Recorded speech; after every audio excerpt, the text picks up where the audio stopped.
I can't stop this feeling deep inside of me. Girl, you just don't realize what you do to me. When you hold me in your arms so tight, you let me know everything's alright. What kind of feeling? I'm high on believing that you're in love with me. Lips as sweet as candy. Hello, everybody. Welcome to this week's episode of the Nerd Eye Council. Guardians, bitches! Hitting you up with some Hooked on a Feeling. You know, the unofficial theme song of the Guardians of the Galaxy. Darth Payne in the house.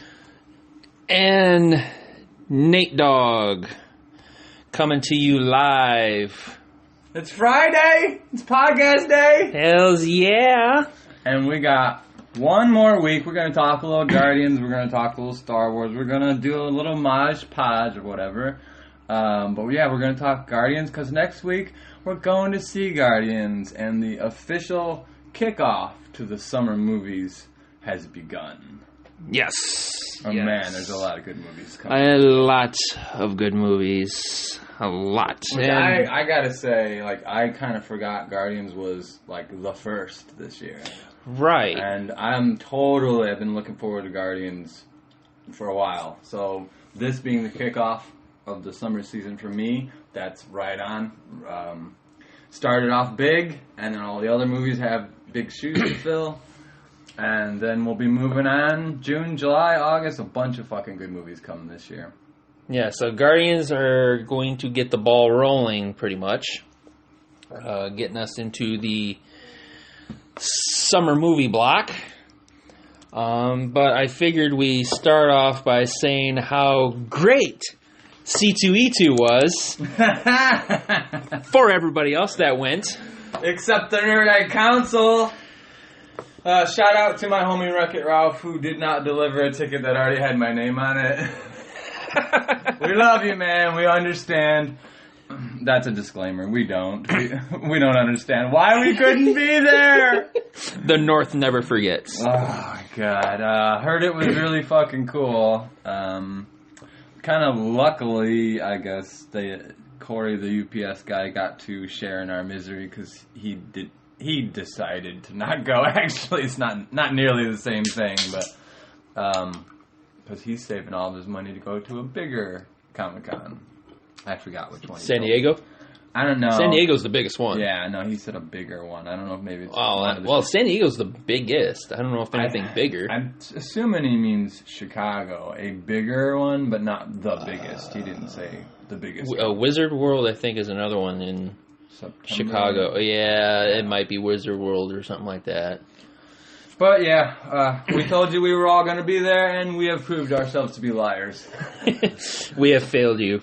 We didn't really discuss it too much, but we dropped hints here and there. We thought we had tickets. We were gonna this is the theory of what we were gonna drop on you guys. We were supposed to be there last weekend, and it happened Thursday, Friday, Saturday, Sunday, or something like that. And we were going to try to do a podcast live on the floor and all that jazz. And we even had ideas about maybe trying to get an autograph from Stan Lee and recording it. We had such high hopes. Yeah, there was a lot of aspirations just shot the fuck down. But hey, if we're around in a year or so, we might try again next year or whatnot. I'm saving my money for Star Trek anyway.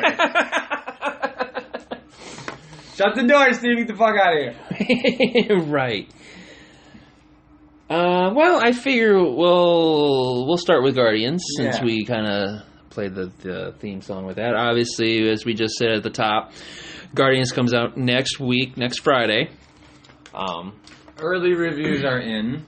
A lot of the press who've gotten the first crack at it are saying that it is funnier than the first.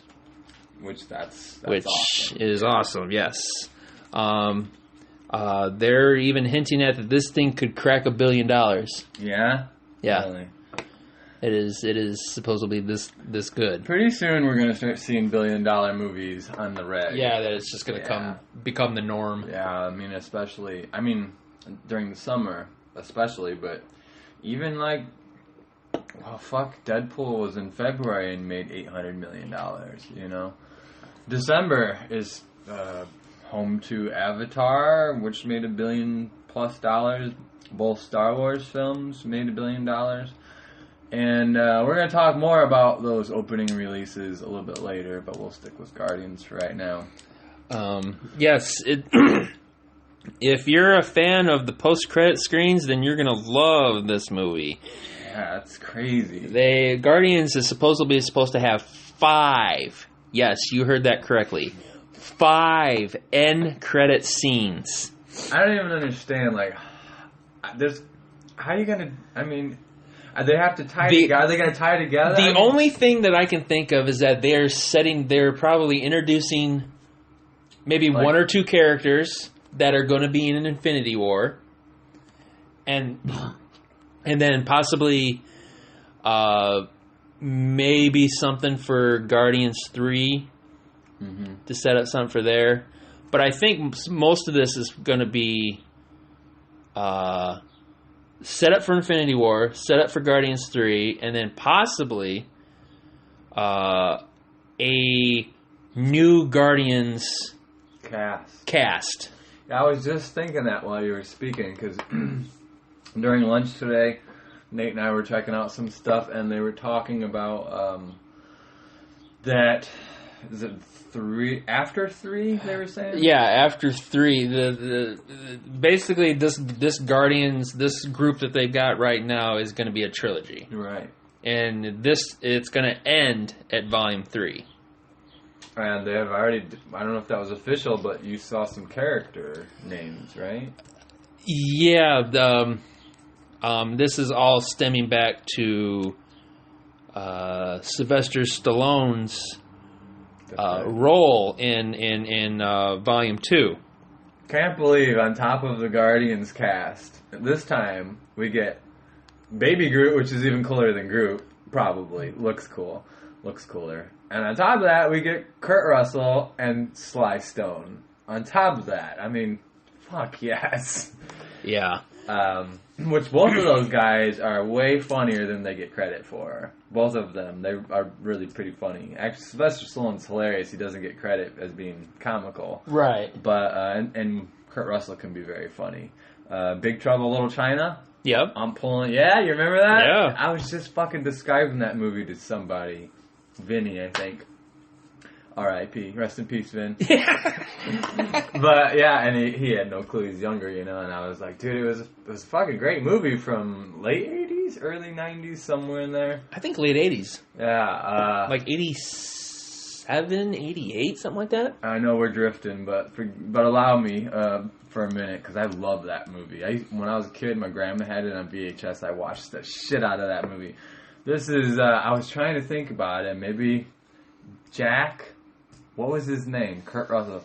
Hey, this is Big Jack. Remember when he would get on this? Yeah. It was driving me nuts all day when I was talking to Vin about it. This is Big Jack. Something. Remember he always tried to talk like a badass on the CV? Yeah. And he'd throw some wisdom out there, some trucker wisdom. Yeah. Kurt Russell was awesome. Anyways, yeah, great movie. If you've never checked it out, Big Trouble in Little China. Little China or Little Chinatown? Little China.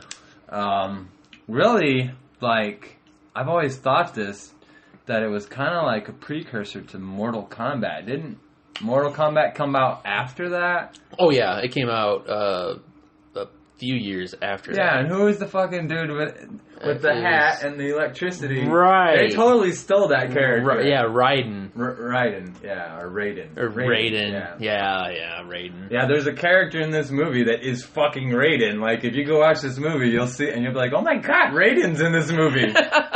Yeah, I saw it. It was on TV a few years ago, and I kind of had forgotten about the movie, or it had been years. and that character comes on screen years later after Mortal Kombat, and I'm like, holy shit, that is a total Raiden ripoff. or Mortal Kombat ripped them off. Right. But anyways, a big Kurt Russell fan, like that's kick-ass that he's going to be Star-Lord's father, and we're going to find out some backstory about all that shit, and how he can be a planet and a person. I'm really intrigued by that whole aspect. Like, what did they call him? Ego. Yeah, Ego, the living planet. Right. Yeah. I think I had read somewhere where he had learned the ability to kind of basically make clones of himself. So, like, in theory, he could create a clone from himself and then send him out. So maybe, or then he goes out. The Kurt Russell, like in actual physical form that we see, might be a clone talking to Star-Lord, right? Not the actual Ego, the living planet, right? Yeah, I think it'd be a manifestation of himself, a representative, right? Kind of makes me wonder, like, if his dad has like these powers. Does Star-Lord have powers that he doesn't know about? They kind of hinted at that. They did. In the first one, where he was kind of able to withstand an Infinity Stone. Yeah. I mean, with the other Guardians kind of latching on and kind of sharing the power amongst themselves, right. But it was definitely some sort of clue I think they dropped. Like his DNA was like ancient. Right. Celestial almost. Right. Really excited about Baby Groot. Like, I think people are gonna lose their fucking minds over Baby Groot. Cute as fuck. And from what I've heard, that the role of Rocket and him are kind of like gonna switch. Like in the first film, Groot was kind of like the bodyguard or whatever, and then Rocket's gonna become the bodyguard in this one now. I gotta take care of Baby Groot now, and yeah, so it's kind of interesting. Also, I guess we should throw this out there because it's like definite Guardians news. James Gunn, the director of the first two films, who originally said he was done after this, has signed on to finish the third one. The third one, yep. So, I don't know James Gunn other than the Guardians, but I love Guardians, and I've seen the guy do an interview. He reminds me of Tim Burton a lot. You seen this guy? Yeah. He's kind of got wacky hair. Yeah, and he's got that Tim Burton vibe. He's got that vampire look. Like, and when you see him, you're like, oh, that's why Guardians is so fucked up. But so that's good news. I mean, I think he knows what he's doing with this franchise. Right, especially if Guardians 2 breaks that $1 billion threshold, which people are thinking that it will.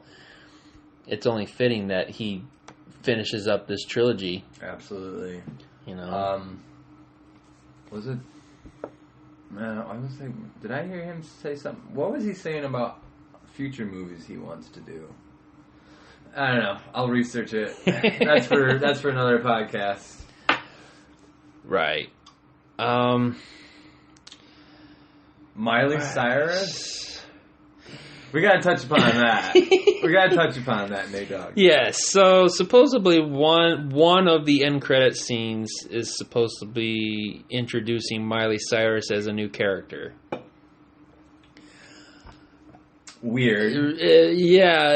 Of all the people you can get, Miley Cyrus, somebody that, you're going to be a character. The article actually said the voice of Miley Cyrus, but they didn't mention that it was a CGI character.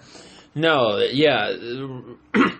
rumor is that she is going to voice a character called Mainframe, who is supposedly a computer mainframe, right? A computer. So she's probably hell. She's like, you must die now.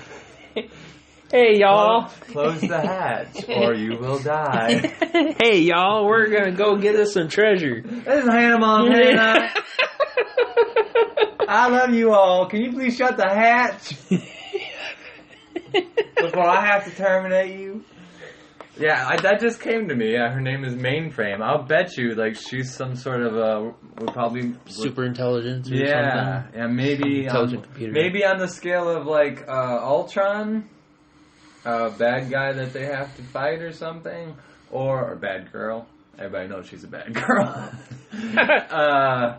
Or she's like I was saying, like, she's more like Hal, like she's part of the ship. Maybe they get some new, like, bigger ship. And she's like the computer that, like, they talk to. I mean, that would be funny and clever, I think. Right. That sounds Guardians-ish. Like, there's some smart-ass hillbilly computer on it. The Star-Lord's always like, why don't you just do what I say? I'm the captain of this ship. Something like that. That's what I picture. Yeah, it's... But Miley Cyrus, yeah. Fuck. Who? Leave it to Guardians. Like, nothing surprises me with those guys. And I think James Gunn probably gets a lot of credit for that. For all we know, she can end up hitting it out of the park. Yeah, I mean, this could be the restart of a career for her. And all of a sudden, 5 years from now, Miley Cyrus could be making blockbuster films. Oscars. The next Scarlett Johansson. What do you call those? The fuck is the porno film called? The Oscars for the pornos. Oh, the... That's more like the award she's going to be winning rather than an Oscar. Let's see. I was just kind of thinking from the clips I've seen and stuff that probably, I mean, I love Star-Lord Chris Pratt. Yeah. He's one of my favorite current actors at the moment. So I love the character of Star-Lord, but probably, like, I love Drax a little bit more. And the shit I've seen online and commercials with Drax the Destroyer is just hilarious. Yeah, I think Drax is gonna have a lot of, like, scene stealing. I think he is too. Moments. Yeah, I mean, just take that of course the first trailer we got with the Martian girl, and I hear that girl is part of the Guardians. The alien with the antenna chick? Well, yeah, supposedly this is not the last time we're going to see her. I guess she's going to be in Infinity War as well. Oh, really? Yeah. Man, Infinity War is going to blow our fucking minds. It's going to be the biggest movie event in cinematic history. Have they talked about, not to digress too much, but have they talked about how much this movie's going to cost? I would love to see the financial. It's almost like you figure they'd be bragging about it by now. Like... Well, I think they've hit some snags because ideally they wanted to film both Avengers 3 and Avengers 4 back to back, but I think because of scheduling conflicts and everything, that Avengers 4 is kind of. I guess they're still being done, but I guess they're not being filmed back to back like they wanted to do it.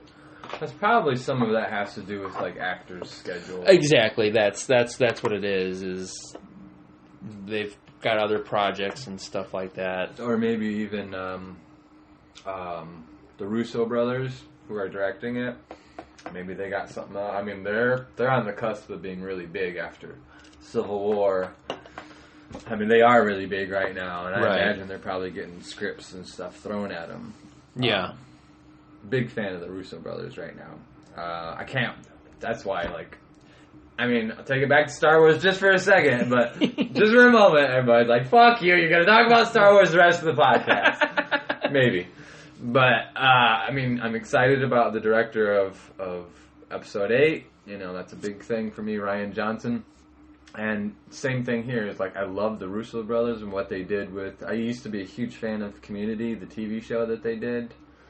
If you guys have never seen Community, do yourself a favor. I don't know if it's on Netflix or not.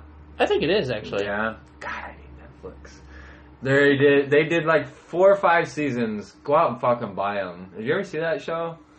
I've watched maybe a little bit of an episode, but it's something I didn't get into it, you got and then I just didn't watch it. It kind of had a cult following. It's kind of one of those things like if you we watched it from the beginning, kind of stumbled upon it, didn't know what it was.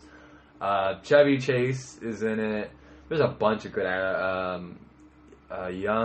he's in a lot of things now. Donald Glover is his name. Yeah, he's going to be in the Spider-Man movie. He's young Lando Calrissian. Yeah. And I think I think he's going to steal the show in the Han Solo movie. I really do. If he has a big enough part, that dude's a killer actor. He's in it. I mean, bunch of good actors, and it's about this community college, and it's fucking hilarious. Dude, they did this one episode, and I know I'm digressing, but they did this one episode, dude, where, I mean, it's a wacky, wacky show. I mean, like, just off-the-wall humor. But they did this one episode where they were like, it was kind of like follow the treasure, kind of like somehow they got this map and they had to find what they didn't know where they were going. They ended up in this like big laboratory where it was there was a computer game, and it was awesome, dude. They did the whole episode. So this guy like forced them, like the evil villain of the episode, right, forced them to sit down and play this video game, and like whatever happened to them in the video game happened to them in real life.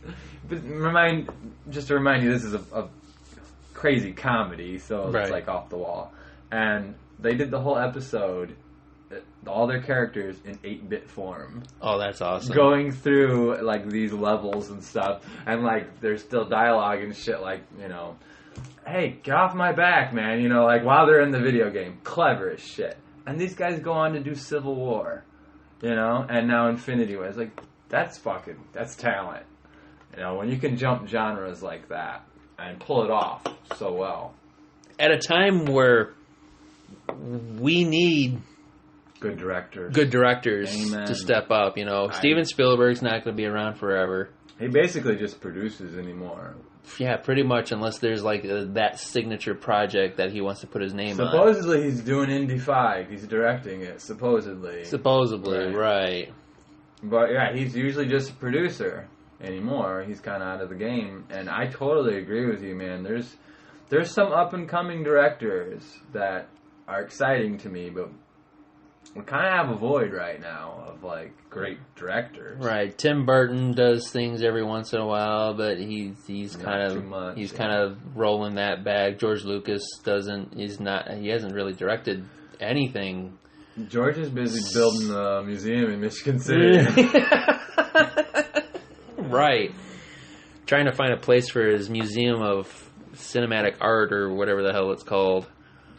But yeah, with the rise of the Russos and Rian Johnson, and I mean the verdict's still out on Colin Trevorrow, who's going to direct episode 9. Right. I thought I loved Rogue One, I really do, and I thought that guy, because I wasn't a big fan, Gareth Edwards. Yeah. Okay. I wasn't a big fan of Godzilla, the remake that he did. Did you ever see that? No, I didn't care to see it. It was a little slow and methodical. Yeah.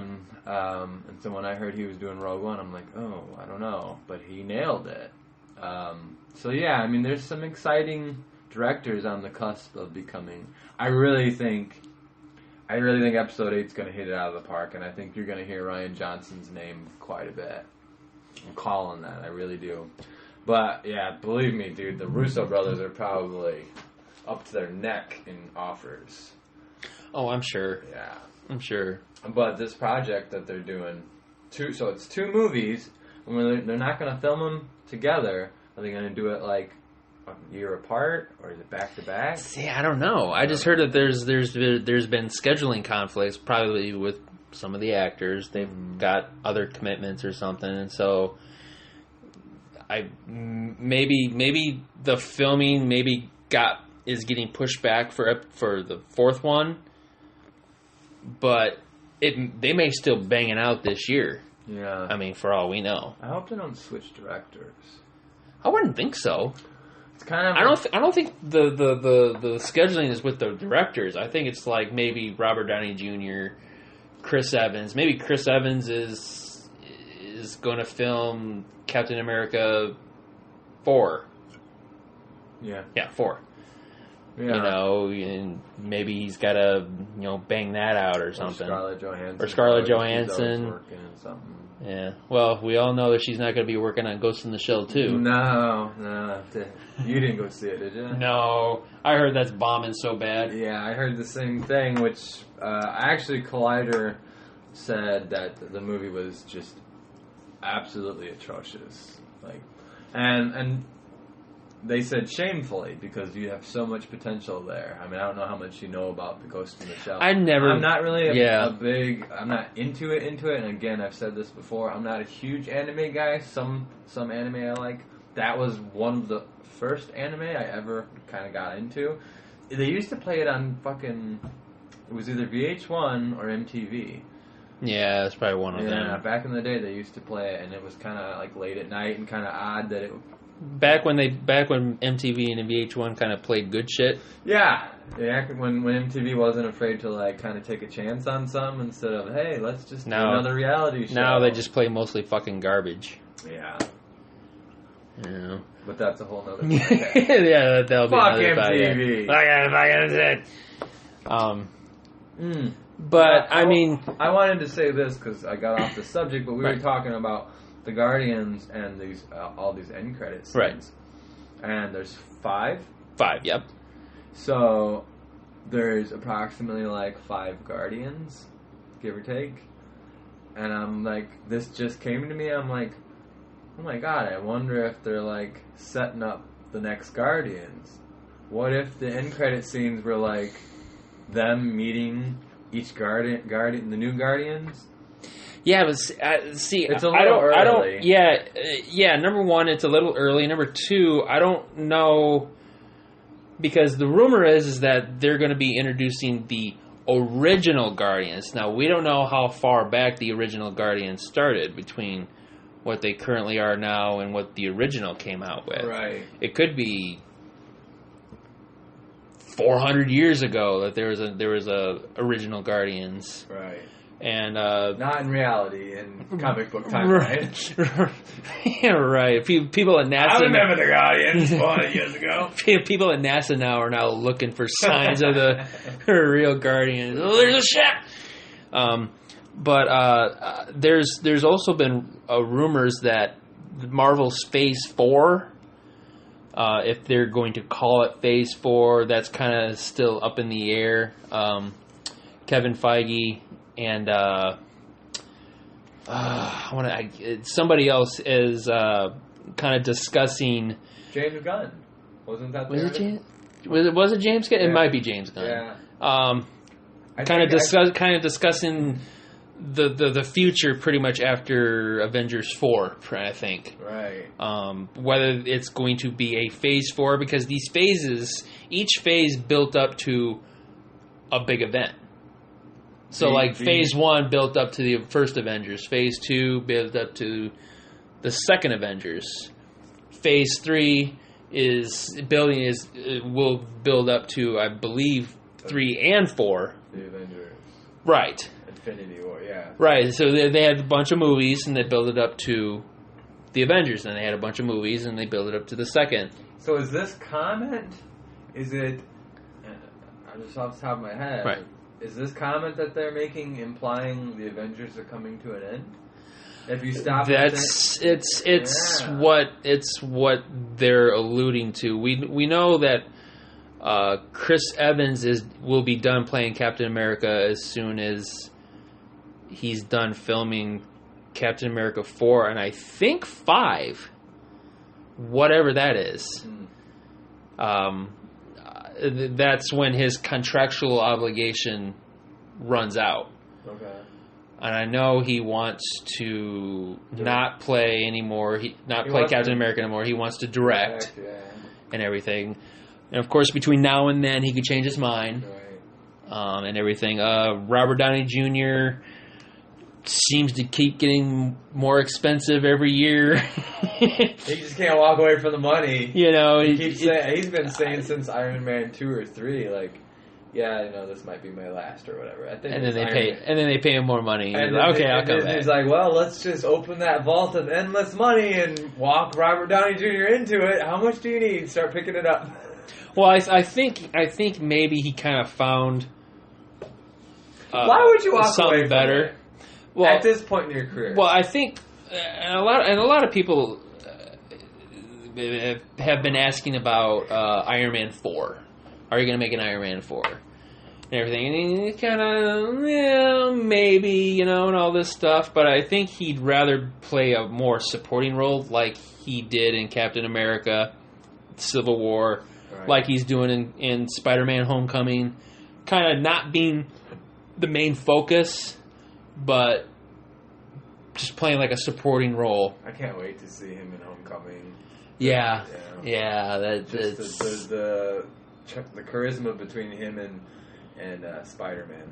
yeah. Spider-Man Homecoming, one of the many movies that we will see this summer. Hell yes. Hell to the yes. But, man, here's my thought process. A lot of these millennials, I'm not hating. If any of you are listening out there and you're 20, I'm not hating. We're a little bit older, but we love the movies you do. The thing is, Robert Downey Jr., man, a lot of people know, he's got an established career. He's done drama, comedy. A lot of people, he's had a full career. It's not like Christian Bale at the height of his career and he's like, well, fuck this, I'm not going to be Batman forever, I'm going to go do other movies. At this point, Robert Downey Jr. became Iron Man. And you've already got a full resume of, good movies that people can go, oh, fuck, remember when he did that movie? That was excellent. And and he's got and you're Iron Man. Paid a fortune. Right, and he's got Iron Man. Iron Man, the first Iron Man, Excellent. resurrected his career. Excellent movie, yeah. He's had that well documented history of drugs, and I want to say, I don't know if it was just strictly drugs or if it was drugs and alcohol, prostitution, and all this It was stuff. probably alcohol too. And then he was given, we want you to play Tony Stark. I remember everybody was like, what the fuck? He's doing Iron Man? Right. Yeah. And then the movie came out. Disney's like, oh, you don't even know. Yeah, Disney's like, good. Now accept your destiny. Take your place by my side. And Nate Dogg and I were talking about how everything is funner when you bring the Emperor's voice into it. you would be surprised how many times that we break out the Emperor at work. Yes. Good. Now do my bidding. Right. If you ever find yourself just not doing anything one day, just take a minute and do your impression of the Emperor's voice. Just saying anything. It could be anything mundane. Just like I want a cheeseburger and fries. You read my fucking mind. That's exactly what I said medium well. Here's your pizza, 1950. And it's just that voice just makes everything better. But yeah, Robert Downey Jr. has to thank Iron Man and the guy who directed it. Shit. Yeah. I like that guy too. Yeah, Tip of my tongue, Nate. he directed it, and he played his sidekick through the first couple of ones. Fuck, what is that guy? Yeah, it's bothering me right now. Like I'm picturing him, but the name is escaping me. Anyways, it'll come. But yeah, it'll come to us in the next 20 minutes. But yeah, thank him for resurrecting his career, and then it's just exploded from there. You've got obviously all of the Iron Mans, the Avengers, Sherlock Holmes 1 and 2, My dad loved The Judge. Yeah, You've seen that? That's a movie. great Yeah, movie. very good movie. I don't know if he's been in anything else. I think it's been strictly Marvel movies, pretty Yeah, much. I mean- Is mostly his resume, but and of course some of his work previous, some of his iconic, some of his roles before Iron Man. He's had some I good grew roles up in that watching one too. Robert Downey Jr. all the time on cable TV because he was big in the 80s. And I don't remember half of the titles of the movies he was in that I saw him in, but he was one of those guys that was a good actor, and if I saw him in that movie, I probably would watch it. Right. So I remember when he went through that shit with the drugs and alcohol and prostitution, people were like, oh, that's such a shame because he's such a great actor and now he's done with. So, I mean, yeah, you gotta believe that half of his brain is like, I don't really want to be this superhero for the rest of my life or career. But then again, this character saved me, gave a rebirth to me, and people love me as Iron Man. Right. I mean, he must know that by He's now. become one of the hottest acting commodities Yeah. because of Iron Man, because of that role. Not only did he resurrected his career because of that, but you look at him and you're like, that's Tony Stark. That's not Robert Downey Jr. Yeah. That's Tony Stark. Yeah, that's how believable it is. And he's even played that role outside of the movies, whether it was a charity or like a Make-A-Wish kind of a thing. There's a video out there on YouTube where kid lost an arm. I can't remember, or he was born without an arm or something like that. And he walks in, and Robert Downey Jr. walks in full like business suit and everything, posing as Tony Stark. He's like, "Hey, well, my guys in R&D have been making this thing for you," and he pulls out an Iron Man looking prosthetic arm. Awesome. And put it on put it on him, and he's moving it around. And the kid just wet himself. And the kid, and the case that it came in said Stark Industries on it. Wow. With the full thing, and Mom and Dad's like, when he's dead, we're rich. I'm sorry. I'm sitting in Ralph's chair these days, and I think it's the chair that has the effect on you. I'm sorry. But I love that sort of shit, man. I don't know. I got kids. That stuff like it really kind of pulls at my heart when you see. Remember the Batman kid? Right. That kid. Yep. Like that shit. Just I don't know, something about that. I've through the years I've given money here and there, not a lot, but to the St. Jude's Foundation. Right. You know, a kid going through shit is just, it's crazy, you know, what it does to me. It's like, children shouldn't have to go through shit, you know what I mean? No, they shouldn't. So whenever I see that shit, the Bat Kid thing was really cool. And I do remember hearing about Robert Downey Jr. and the story you were telling. There was another one, who was it? I think it was Harrison Ford. I believe it was Harrison Ford did the same thing. Showed up at a hospital and introduced himself as Han Solo to this kid. I believe it was. But shit like that, man, is just, you gotta give props to actors that do that.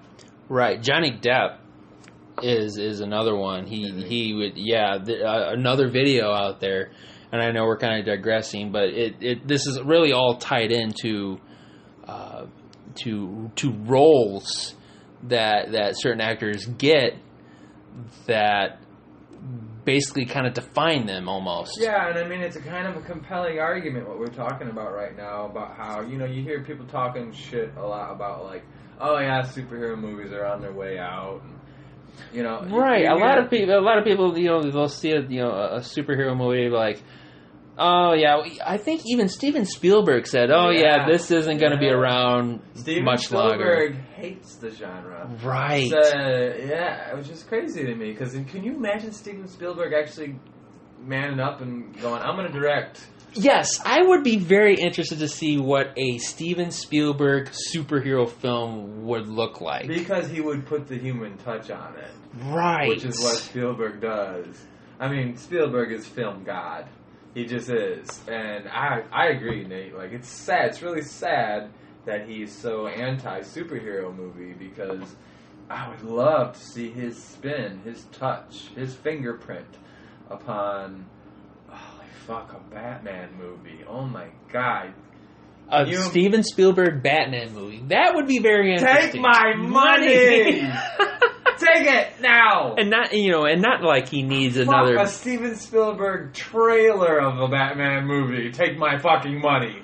I'll pay $10 to sit through a 10-minute trailer at a movie theater if I knew if it was a Steven Spielberg Batman directed trailer. I mean, Seriously, I would. Just take my fucking money. Spielberg is just film god, dude. I mean, I remember the first time I ever watched Jaws, and out of my mind, scared to death. I didn't think I would ever go into an ocean the rest of my life after watching Jaws.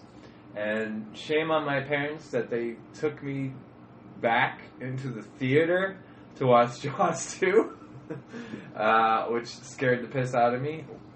Wasn't a Steven Spielberg movie, but still scared the piss out of me.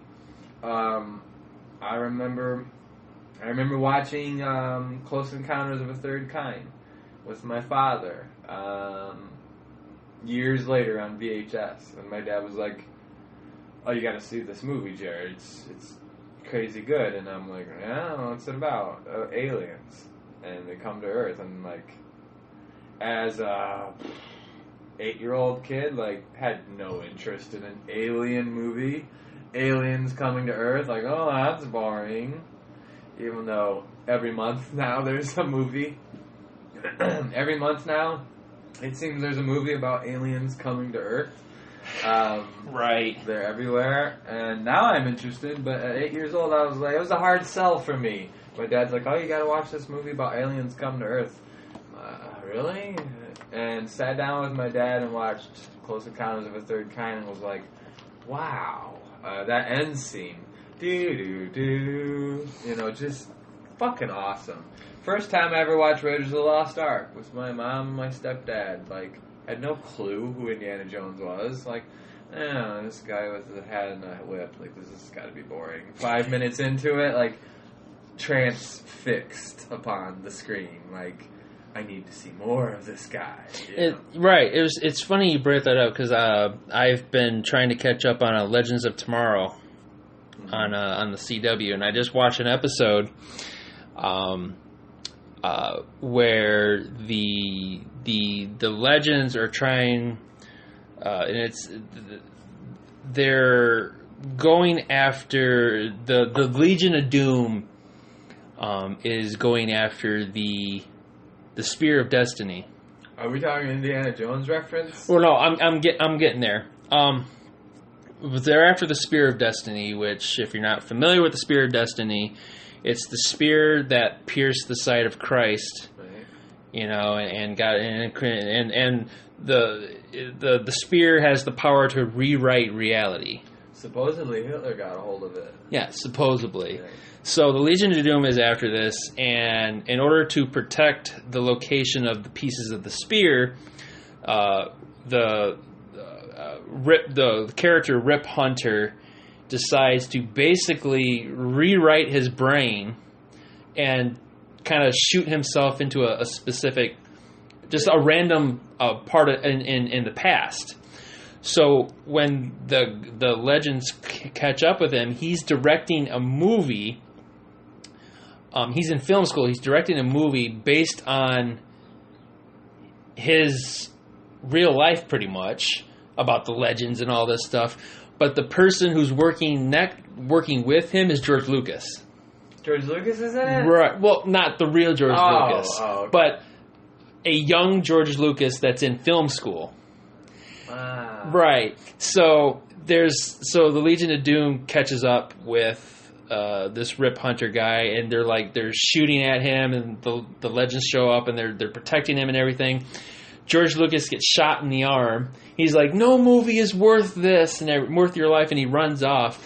Because of this event, he drops out of film school. He does not make Star Wars and Indiana Jones and all of this stuff. And as a result of that, two of the Legends who were inspired by his work, one of them, Ray Palmer, who's like a real tech genius. He built a suit and everything. Because of no Star Wars, he never pursues a scientific path. So he ends up getting some other job. He's a heart surgeon, you know, and their historian, who he can turn into steel or something. He's Captain Steel or whatever. I can't remember his name right now, but he's like their resident historian. So like he provides the team with like historical references. no matter what period they go to. And he was influenced by Raiders of the Lost Ark. Well, Raiders of the Lost Ark was never made, so he becomes a yoga instructor. So because of this, they're like, oh crap, we need to get George Lucas to make these films so that we can get our powers back, pretty much. Because they were inspired by his work and everything. 2 thoughts. Number 1, I gotta watch this show. It really, you know what? I'm like, listening to you explain it, and I'm like, dude, this sounds like that Timeless show, except with superheroes. Which is like, wow, that's 2 kick-ass, like, that's right up my alley. Secondly, Disney's taking over the fucking universe. Seriously. As you're telling me this, I'm like, oh, wait, so George Lucas had to, like, give permission to do this. Oh, wait, no, he didn't, because Lucasfilm, well, maybe, did they show George Lucas, like, from the back or something?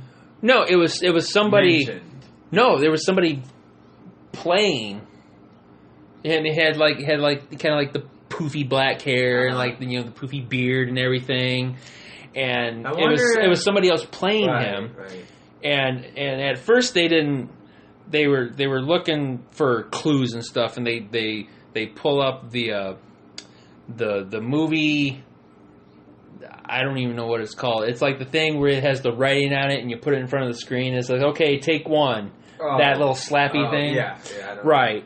And it's got the Rip Hunter's name on it, and it's got George Lucas as like the producer or something, or co-director, and they weren't making the connection. It was like they thought it was a glucose. Because it was the G and Lucas like smashed next to each other, so they didn't get it. And he's like, "No." And they're like, "No, G. Lucas, as in George Lucas." Wait, what does that name sound familiar?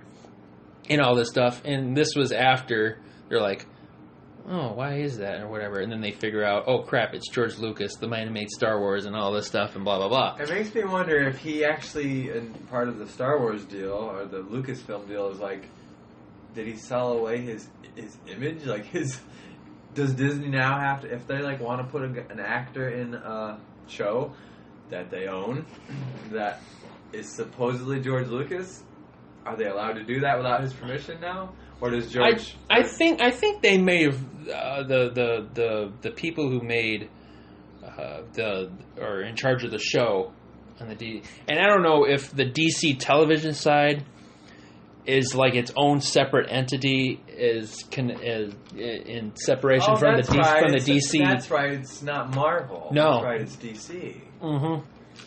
That's interesting. Yeah, so I don't know if the television side is kind of like its own entity away from like the movie cinematic side. Yeah.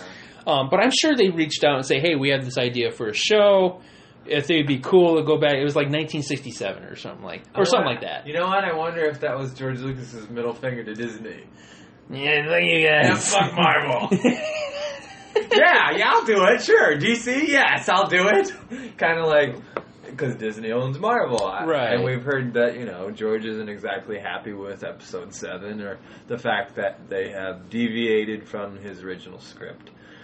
So maybe it was George's way of getting back. But that's man, I gotta watch that show. I mean, Star Wars and Indiana Jones references in a superhero show, like, that's fucking kick-ass. Right, and again, going off on a tangent, the show always, every week, there's something major that happens in history, and it alters everything. Like the George Lucas example, he drops out of film school. He doesn't make the movies that inspire. Yeah. It's like the generation of scientists and historians and all this stuff. How do they travel in time? They're aboard a time machine. Basically a spaceship, I guess, for lack of a better called the Wave Rider.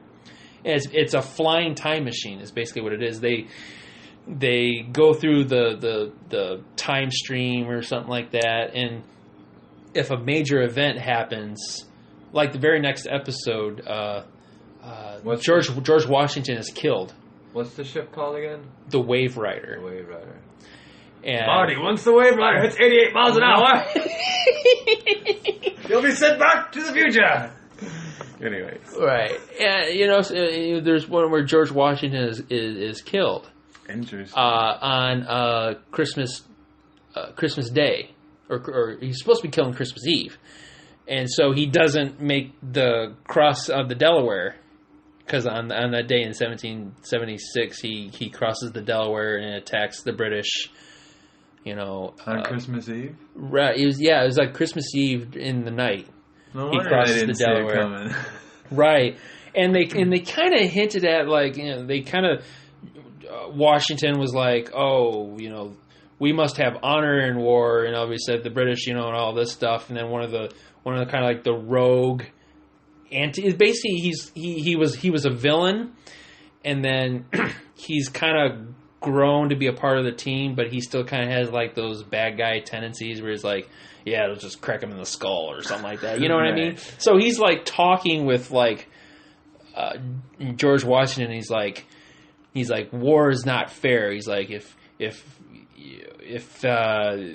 they hang you, then you attack them at night, so they can't do that or something like that. Basically, if they if they shoot at you, then you shoot at them from the trees. Mm-hmm. Kind of just dirty tactics and everything. And he basically takes his advice and he's like, "Oh well, they're expecting us coming, so I guess we'll attack them at night or something like that." And so, because of his influence, they fix the timeline, but with just some minor alterations. Like there ends up being a statue of this this Legends character in the Capitol. And he becomes a major influence on Washington and all this stuff. So there's just it's neat to see just like small tweaks, in the history and everything. But this show is very well done. Yeah, that sounds right up my alley, man. Yeah, I mean anything with time travel, and superheroes, I'm sold. Right. Yeah. And I didn't know it. I didn't really understand. I knew there was a time travel element to it, but it's a lot like that Timeless show, basically. Yeah. I mean, one of them stole the idea from the other or whatever, basically of something goes wrong in history and we have to go back and fix it, which is a cool idea. Yeah, I'm going to have to check that out. But Steven Spielberg was where I was at. Right. And what a fucking film god he is. I don't, like I said, he's supposedly supposed to do Indy 5. We'll see if that happens. Years ago, I don't know, 8 or 9 years ago, there was talk about, like, 2007, 2008, somewhere there. They've been trying to make the Goonies reboot for years. And I remember hearing that Steven Spielberg was interested in doing it.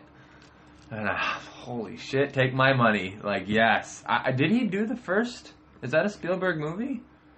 I think so. It kind of feels like it, doesn't it? Yeah, it would feel like that. I bet it is, now that I think about it. But yeah, why Spielberg? Just do one. You know? Right. Maybe you'll like it. Yes. Just put the tip in. Embrace it, yes. Just put the tip inside. You might like it. And you might ask for the whole shaft, yes. I would love to see him turn about face on that. Because, to be honest... Right, because it's not going It's anywhere. not going away. No, not when these movies are making... Even the failures make $800 million. Right, we're looking at you, Batman v Superman. Right, calling you out. It's not something that's going away anytime soon. I do think there will eventually be an end to it. Maybe just not in the foreseeable future right now. I mean, maybe in my children's lifetime, because superheroes are really right now at like a golden age. Even if it slows down to where maybe there's not like 5 superhero movies that come out in a year, maybe it goes down to like maybe 2. Right. There will be enough time to where there'll be a new wave of comic books and stories and characters that come out and say, hey, now we've got this whole nother slew of movies. And of course there's a ton of characters that they've only, if you think about it, they've only cracked the surface. So true. Of the characters, the stuff that they're used. I know Infinity War is adding a bunch of characters. Captain Marvel, and I don't know if they're doing a Shazam movie. That looks like it's kind of that's been mothballed right now. But if DC gets their act together, then we'll be seeing DC kind of building their universe too, and then there's a whole slew of characters Bunch of DC they characters. can introduce too. Not only heroes, but villains too. Yeah, that's the great thing about DC is the You know, villains. they're talking about a Harley Quinn solo movie. And they're already they're going to be making a Gotham City Sirens, which is 3 villains Yeah, are going to be the stars of the movie. Obviously Suicide Squad. right. They're supposed to make another one. They're making another one and everything. So there's so much potential. Yeah, in both. I mean, again, I'm more familiar with DC than Marvel, but in both, Nate Dogg's right. They've barely scratched the surface on characters and superheroes, especially over at DC because they've been stumbling, And DC has some wonderful characters. I mean, just unexplored. If they get Green Lantern right, Yeah, you can dude, make that into a trilogy at least. I was just thinking the same thing, like the Green Lantern universe that they have not even really touched upon. I mean, there was in the Green Lantern movie a little of the Green Lantern Corps, but I mean, you could make 5 films of the Green Lantern Corps. And not only that, but you can, just with Green Lantern alone, you could make a universe. Yeah. With just Green Lantern because of the other Lantern Corps. Right. The Red Lanterns, obviously the more famous, the Sinestro Corps. And then, the Orange Lanterns and the Indigo and the Star Sapphires and all this stuff. You can build it to where you can make it into a Avengers-like culmination with the Black Lanterns. I was just going to say Darkest Night. The Darkest Night storyline. Yeah, I mean, after seeing Avengers, I read that before Avengers came out. That was like the Avengers in comic book form. I mean, right, because then a lot of the other characters joined up. You know, Batman, Superman, Wonder Woman, Flash, Firestorm. All of these characters culminated in this epic battle between light and dark. It was almost like the first Infinity War. I mean, I know there was an Infinity War comic, and I didn't read it. I don't really know the storyline. I don't know if there was that many characters involved in the comic book. But, yeah, now that you're mentioning it, there were so many characters in that comic book. Do yourself a favor if you like comics and you never read Blackest Night. It's a 6-part series, 0 through 6, and it's wonderful. It's a gem. And you get to see by the end, man, you see almost every DC character, and they have a lot of characters under the license. And you see, you've read it, right? Yes. The very end, there's one page in particular that's burned into my brain. You open up this one page, and the entire 2 pages are covered. It's like when they are making their fight push back. Right. And the entire, it's like looking at a stadium full of, or a section of a stadium full of superheroes. DC superheroes. Right. All on 2 pages, beautifully drawn and painted. I stared at that like, oh my, I've never seen something like this in a comic book. It's one of my son's favorite comic books of all time. Just fucking awesome. Why have they not turned that into a movie yet? Exactly. You know what I mean? When we're talking about the future of superhero movies / comic book movies, and really a lot of these superhero movies barely have comic book stories in them. They have just elements or touches or whatever. Right. You can, once you 5 years from now have okay, we've kind of done this and done that, you could just start rebooting the comics that you did. Because they haven't really done that. A full, official, maybe with the exception of Watchmen. Right. I don't know. Did you ever see Watchmen? Mm-hmm. All right. So, the Watchmen, other than the ending that they changed, was pretty fucking close to the comic. But other than that, Darkest Night is just begging for a movie script. I hear this, shit that Warner Brothers is, stumbling over Green Lantern. We don't know what to do. The first movie didn't work. Shut the fuck up. Cast a crew of the Corps and make an Infinity War type film. Spend the fucking money and do it. And do Blackest Night. Yeah, they could easily do that. That's $1 billion movie, right? Like you can, like you could do the first Green Lantern movie, and you can have the Green Lanterns against the Sinestro Corps, and then there could be an end credit scene where it shows the Red Lanterns, like this is our time to rise and everything, and then like the next Green Lantern movie could be, you know, the Red Lanterns come to Earth, and then you introduce the Orange and the Star Sapphire and all this stuff, and there's kind of build up these movies to the one before the big one where it shows the Black Lanterns are coming out and you see these rings just get shoot out, and then you see the dead rising and all this stuff, and then boom, you know, Blackest Night starts. And now's the time to do it, man. Horror movies are making a comeback. I mean, you can turn that into a sci-fi horror superhero film.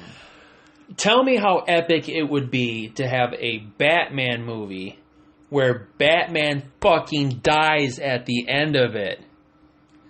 Batman dies, he gets buried, you see a Black Lantern ring shoot into the ground, and all of a sudden you see his hand come up. Yeah, I hear you, Nate Dogg. I hear you. And they act like they don't know what to fucking do over there at Warner Brothers. Like, we're going to do this, we're going to do that. Maybe that won't work. I don't know. Dude, you have so much exquisite source material. I mean, I've read so much bullshit about, like, they don't know what to do with... They want to do the Green Lantern, but they don't know how. Right. What do you mean you don't know how? I mean, I'll tell you what. I love the Green Lantern. He's one of my favorite superheroes. Goes way back to childhood, and you know, when you're a kid, man, you like, what appeals to you is not like source material or literature or whatever. It's visuals. It's like, oh, dude, he's cool, you know. And I remember seeing Green Lantern before I ever read any Green Lantern. I'm like, oh, dude, he's cool. I like that dude looks cool. Before I ever read a Green Lantern comic, before I ever bought one, it was like, oh shit, there's a whole galaxy, you know. And a lot of people, I think, don't know that about Green Lantern. You know, I don't think that. I think the average they picture Green Lantern. Oh, he's more a space superhero. Okay. They kind of identify with him more because of the Super Friends. Yeah. You know, he's fighting alongside this, and they don't get that his origins span an entire sector that includes Earth. But there's so much more out there. Right. Like, he patrols these areas of space. Right. He's not just limited to Earth. How do you not, as a movie company, look at that and go, we can make 5-6 movies easily off of that? You know, I don't understand the stumbling over Green Lantern. I've been saying that for a couple of years now. Like, yeah, I know you get... The first movie was not a critically accepted film. Fans didn't like it. I didn't like it that much either. It's not terrible, though. It's not. I mean, people talk a lot of shit about that movie, and it's... I feel the same way about Daredevil, to be honest. Daredevil was... it was okay. Right. There were parts of Daredevil that I would still sit down and watch today and go, oh, that's cool. Because he's a cool character. Now, the script, the movie, it could have been better. But there's a few movies out in the lexicon that just get kicked around unfairly. And that Green Lantern movie is one of them. Like that end credit scene where it shows Sinestro putting on the yellow lantern ring, and his suit is transforming. I was giddy. I was like, in the theater. I was in the theater giddy because the guy that they got to play Sinestro looked the part. Yeah, he was spot on. I don't know who he was. Like, they took him out of the comics and then just plastered him right on the movie screen. Yeah. And we're like, oh my god! Like, that's gonna be the Green Lantern 2 is just gonna be epic. Yeah. And then, never happened. Yeah. Nothing. And then Ryan Reynolds just gets fucking blasted for years. For that role. Yeah. And then along comes Deadpool and he's like, well, fuck you guys. Right, I told you. Right. But yeah, Green Lantern, that shit needs to be made already. Seriously. I kind of feel the same way about the Flash universe. I don't understand... Right. I don't understand. I love the Flash, and I don't understand why they're stumbling. There's so much good material, and because of the Flash's powers, don't take from the comics then. What can you not do with the Flash? You know what I mean? He can rewrite reality. He can go back in time. He can alter things to a point of where the world is your oyster. You can write anything for a Flash movie. Right, and we've said this before, and I think this would be perfect as Flashpoint. Yes, for sure. Because now, how badass would it be to see Thomas Wayne as a gun-toting Batman? And do it now before the Batman era is over. You know what I mean? With Michael Keaton playing Thomas Wayne. Right. Yeah. Especially, seeing him as delivering the performance as the Vulture, which I think will be phenomenal. Agreed. From what we've seen so far. But to have him be like a towing the line between good and bad as a gun-toting vigilante, quasi-villain. an anti-hero almost. Yeah. Just like shooting Harley or something, Right. And it's just that would just be A drunken epic. Batman. Remember, he was a drunk. Right. Yeah. Affleck's like, I can get on board with that. How drunk do you want me? Yeah. So you want me to show up drunk? Okay. Look at Poking this. fun at Batman a little bit. But yeah, the Flashpoint storyline. Why? Why not? I don't understand when they act like they don't know what to do with these heroes. And, DC just like sits there going, well, we have all these wonderful properties, but what do we do with them? Yeah, not only that, but the Injustice storyline. My son loves that. Yes, that game. That the Injustice to see a dictator Superman, pretty Right. much. And Batman's like this rebel that is fighting the fascist Superman who's basically ruling the world. He has the right intentions, Right. but he's kind of going about it in pretty much a dick way, pretty much. He's Anakin Skywalker. Right. Yeah, man. I don't know. It seems like to me that the movie executives are all about stealing things from the comics, but for some reason there's like this fear of like, we can't just turn that comic into a movie. Why not? Because think about it, man. I mean, comics are not mainstream. No, not anymore. Not what they used to be. Right. They hit a peak for a while, but yeah, nowadays it's not a big forum. People who read comics, it's a minority. It's a select crowd, and they're going to see the superhero movies. Yes, they are. But the movie execs, they're like, well, yeah, we got their money, but we need the other people, the casual.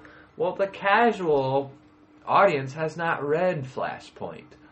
They have not read Blackest Night. Let them see it on screen, and then they'll go, oh, you mean there's a comic? I gotta buy that. Or not only that, You but could even the mere announcement. Like if DC comes out tomorrow and says, you know what, for 2020 we're gonna make a Flashpoint movie, Right. And then they're like, oh, people are gonna research that. Oh, Flashpoint. Oh, it was a comic book. I agree. People are gonna go out and read the comic to get a sense of what they're going to see on the film. The movie companies could actually give another rebirth to comics. Right. Yeah. And of course, in DC has done this whole rebirth universe, basically rebooting their entire franchise in comic book form. So there's a bunch of a bunch of new stuff that they could put on in film, possibly in the future. Right, and if you're trying to bring people back into the universe, which is, apparently what Rebirth is all about, like, hey, people aren't reading comics, let's try to bring them back in.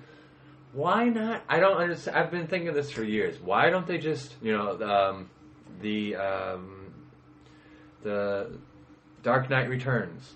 Yeah, we got it in animated form.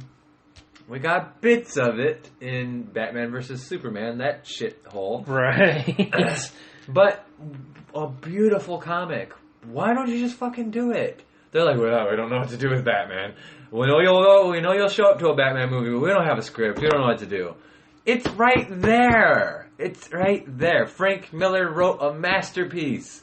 Just find a good fucking director, cast it, and do it, because the general population doesn't know that source material. And if you do it right, I don't know if there's this fear of like, oh, well, the nerds, the comic book people, if we fuck it up, they'll never come see Batman again. Right. There's always going to be that. Which fear. that's bullshit. They're the only people that are going to go to the comic book nerds are going to go to a Batman movie no matter who's playing Batman, no matter what the storyline is, they're going. You got their money. You know, I just don't. There seems to be so much incompetence in the movie world. Right. And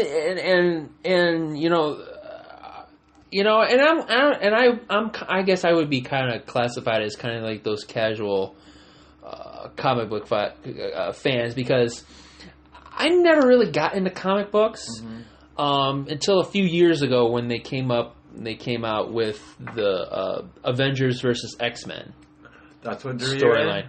I was like, holy shit! I was like, that would be awesome. So I went out and I bought the first issue, and I was like, I'm looking through it and everything. And I was like, oh man, this is kind of cool. And then I got toward the end, where and just kind of briefly, this whole series kind of revolves around the Phoenix Force, and the Phoenix Force comes back to Earth. And if I remember correctly, this takes place after the events of, I think it's called House of M, where basically Scarlet Witch kind of has a breakdown and she kind of just wipes 90% plus of the mutant population off the face of the earth. Just wipes them all out. So there's only like a few hundred mutants left in the entire planet. With Cyclops and Magneto, Emmett Frost, and just kind of a handful. They're forming kind of like the new X-Men almost, and kind of fighting to survive, basically. Right. And Tony Stark and Captain America, they're detecting this Phoenix Force coming to Earth. They're like, we got to stop this. We know how destructive the Phoenix is. It's coming to Earth. We got to find out why. And it turns out that one of let me see if I remember. Cyclops' offspring, the Phoenix Force is coming to her. Who'd he fuck? I think it was Jean Grey, because of the Phoenix Force, it's Jean Grey. They were like, okay, I'm gonna go to that. So they find out where it's going. So they go. Pretty much, the Avengers go to Cyclops, and they're like, we need her because the Phoenix is coming for her. Cyclops sees the Phoenix as a rebirth of the mutant kind, and so he's like, you know what, we're gonna embrace. This is a sign. This is for our survival. And it's Captain America, and he's standing there. He's like, that's not a request. We're going to take her. And Cyclops is like, no fucking way. And he just unleashes a full optic blast on him. And he blacks it with his shield and everything. And then, like, the next pane over, it says, Avengers Assemble. And then the very next page, you see a helicarrier, and you see a bunch of Avengers just rappelling down. Spider-Man, Iron Man, Hulk, Red Hulk, just a bunch of them are just coming down. Oh my god, I want to read this. Oh my god, it is awesome. And that's just the first issue. Yeah. And then it just grows from there.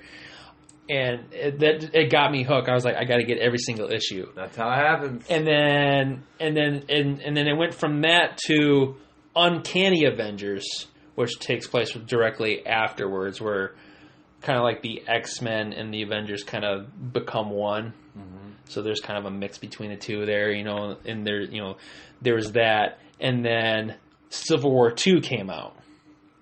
And then I bought Civil War II, and I was like, oh, this is awesome and everything. So I had to get every single issue of that. And that was a shorter series. I think the X-Men one was 12 or 13 issues. Oh wow, that's a big. And Civil War II was like 8 issues. So 8 is still big too. right. Yeah. But they're always coming out with new stories, and like Civil War II, I would love to see that on the screen. Right. Because of what happens in Civil War II. And if you read Civil War II, you're awesome, and if you haven't, it's definitely worth the read. Can you tell I'm a comic book nerd, man? When you were describing that, I'm like, I was totally into that story. Right. Here's my story a little bit. When I was a little kid, my grandma was good to me. I would go to my grandma's and hang out with her. Always buying me shit, man. It was fun to go to grandma's, One day she brought me home a comic book. I had never read a comic book. The comic book was Iron Man. Nice. Yeah, and I have no idea what number, what the title was. I remember not knowing, I've heard about comic books. And flipping it open and just mind blown. Like, I'm sold. First 2 pages. Because it's a totally different forum. And a lot, comic book people take shit from the mass society, from the general audience. But it's really an interesting forum. I remember when I was married, she would roll her fucking eyes.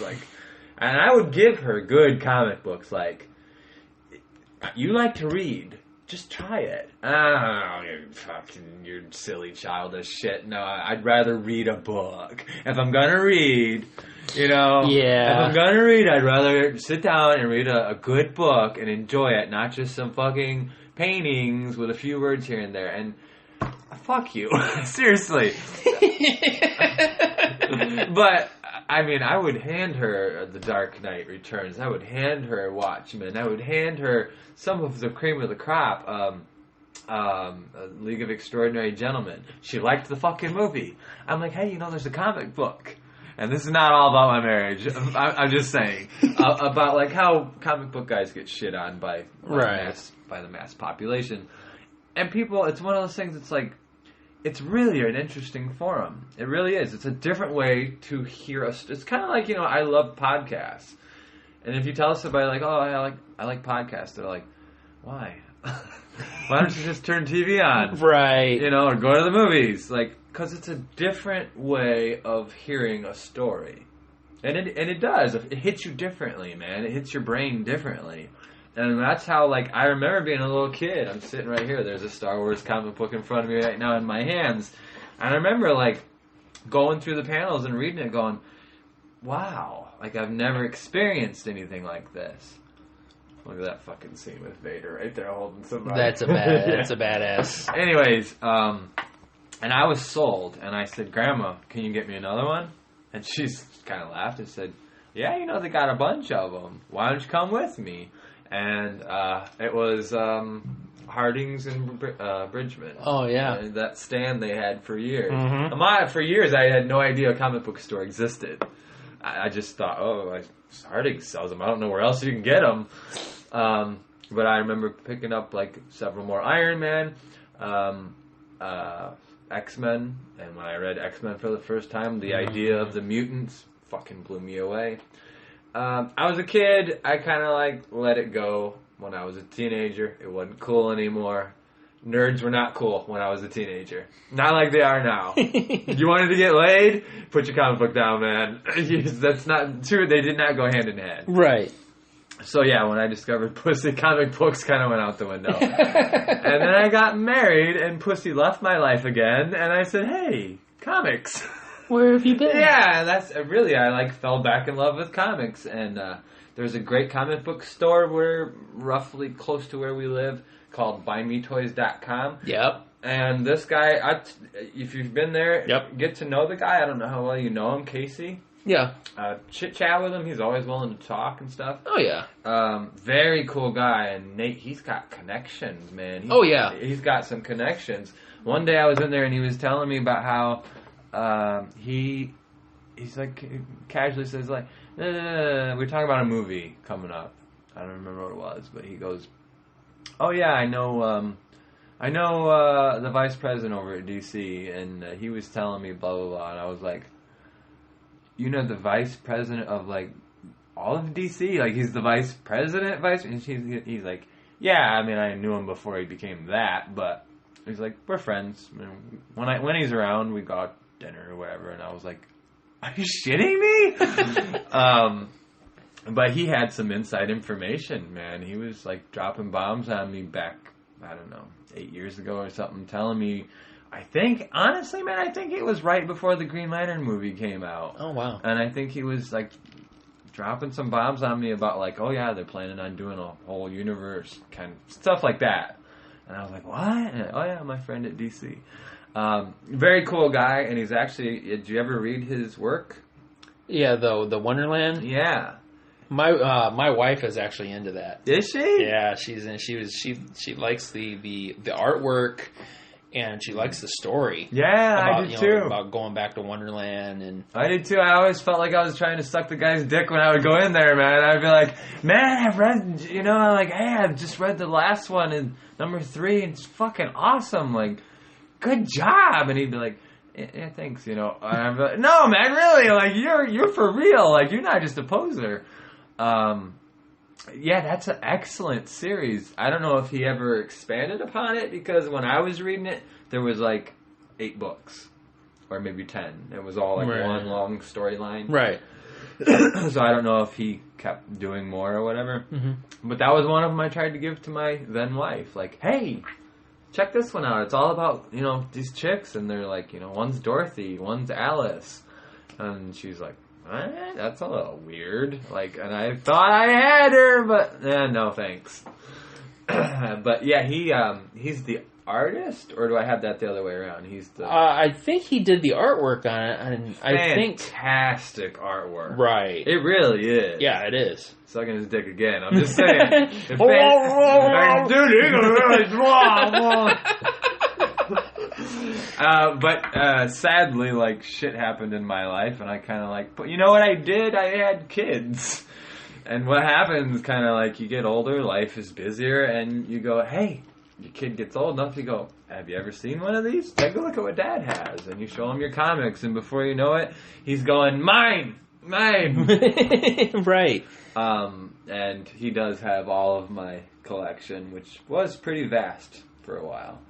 But I love the forum. I do. And I should get back into it. I have lack of wheels these days. But Right. it's one of those things like, man, if you or anybody was like, hey, I'm going to buy me toys. You want to go? Fuck yeah! Yeah, let's go, man. It's been a few years, but yeah, if I went back, that's all it would take. If I go back into a comic book store, I'd be back into that world.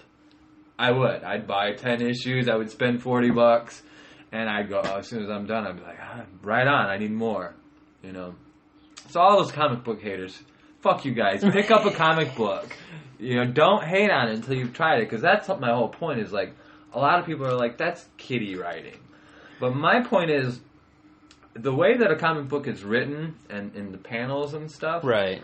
it's a different way of reading a story Right. that kind of hits you on both levels. It is, yes, it's visual. Yes, it is. But that doesn't mean it's unintelligent, because it's not only visual, there's a story there. There's dialogue. And I've read some great fucking dialogue in comic books. I've told you that story many times about the Kevin Smith Batman telling this story to his Right. protege about the first night he was ever Batman. I mean, and that's fucking stellar. You're never gonna see that in a movie. No, you won't.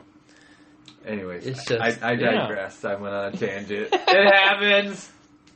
No, but it's like, there's just Don't so rule much it out, potential people. there. Yeah, I mean, and this electronic comic books. Have you ever bought one? They don't work. It's not the same. Yeah, it's not have the you, same. Have you bought one before? I don't think I've bought one, but I know that there's apps that you can get on your phone Yeah. that you can download a digital copy. DC has their own digital. Like, you can subscribe to it. I'm sure Right. Marvel probably does too. Yeah, Marvel does. And they'll just, like, every month they send you. Yeah, several. it's like $2 or $3.99 or something. Yeah. You get an issue, and it's like, And I think that's the only one I ever read was like a few years ago. They were trying to bring back comics digitally, not a bad idea. It just doesn't work. There's something about the forum that it doesn't work on your cell phone or a computer. It just doesn't work. And I'm not saying you got to hold paper in your hands. That's not it. There's just something about it. It was a freebie that they had sent me, or you could download or whatever. And I think it was a Batman story. And I was like, oh, sweet. What's this like? No, it's not the same. Yeah. But yeah, pick up a comic book. Don't be a hater. That's our message of the day. Go out and get a comic. The more you know. On to bigger and better things. Right. Kind of sticking with our Guardians theme. Yes, we were talking Guardians before. Bring it back. Full circle. Before we went off on that. Infinity War apparently is going to take place 4 years after Guardians 2. So a lot could have happened. Yeah, so they're saying basically the Guardians right now are kind of still rookies. They're kind of green. So by the time they get to Infinity War, they're going to be more seasoned. Oh, well, I see why they did that. Yeah. That kind of makes sense. Also, it's kind of a Star Wars trick. Yeah. Yeah, I can see that. Let's jump ahead a few years, and then that way we can slowly go back and fill in the pieces. Right. And since it's all one company now...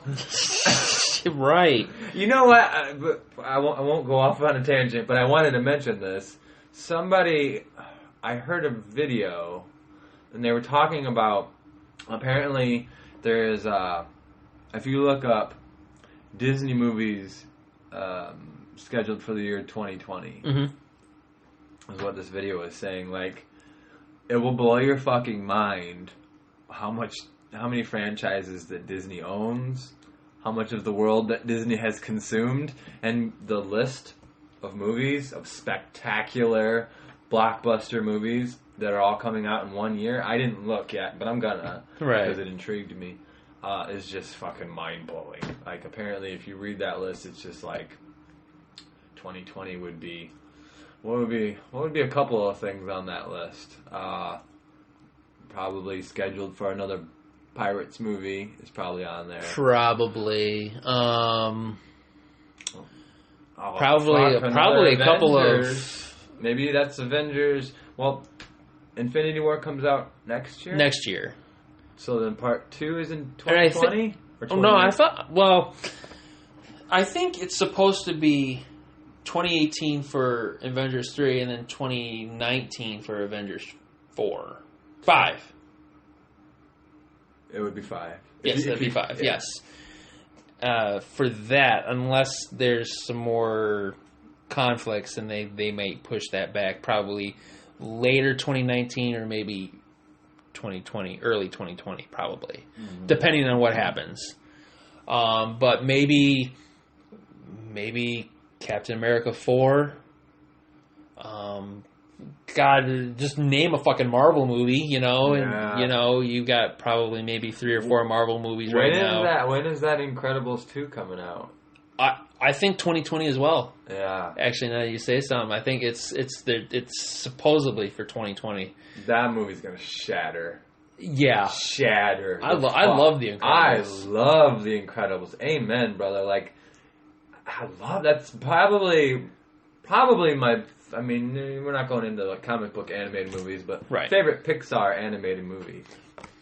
And been waiting for years. Right, because it came out 2004? My son was a little kid. My firstborn was a little kid when we watched Incredibles, and he wanted to be Dash. Yeah, he would fucking run around the house, knocking shit off tables, and like, "Quit! What are you doing? I'm Dash, Dad. I'm Dash." Yeah, fuck Incredibles 2. Bring it. That should have been a trilogy already by now. You know what I mean? Right. My parents like the Incredibles, and they're in their early 50s. Dude, if that comes out in 2020, 3 years from now, that could be the first $2 billion movie. I'm not kidding you, because people are gonna fucking line up to. You're right. It's they let it go 10 years. I know it's been a long time. By It's then, been quite a lot. yeah. 10 plus years, yeah. So there's people much older who remember it fondly, and there's also people who showed it to their kids who remember it fondly. I just think that movie's gonna shatter some fucking records. Right, and then more recently that Big Hero 6, Oh yeah, more of a superhero kind of a movie there. yeah, I could see a sequel to that too. Yeah. You got more Guardians before we completely? Let's see. Yeah.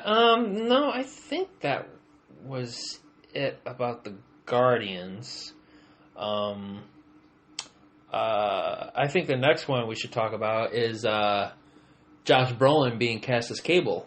Oh yeah, jeez, there's been so much going on. We teased about that a couple weeks ago, and we were off last week, or we would have talked about it last week. Right. But I figure we bring it up now because that's kind of big news. And if you don't know who Josh Brolin is, he's the one. He's been in multiple movies, the Sin City movies, W,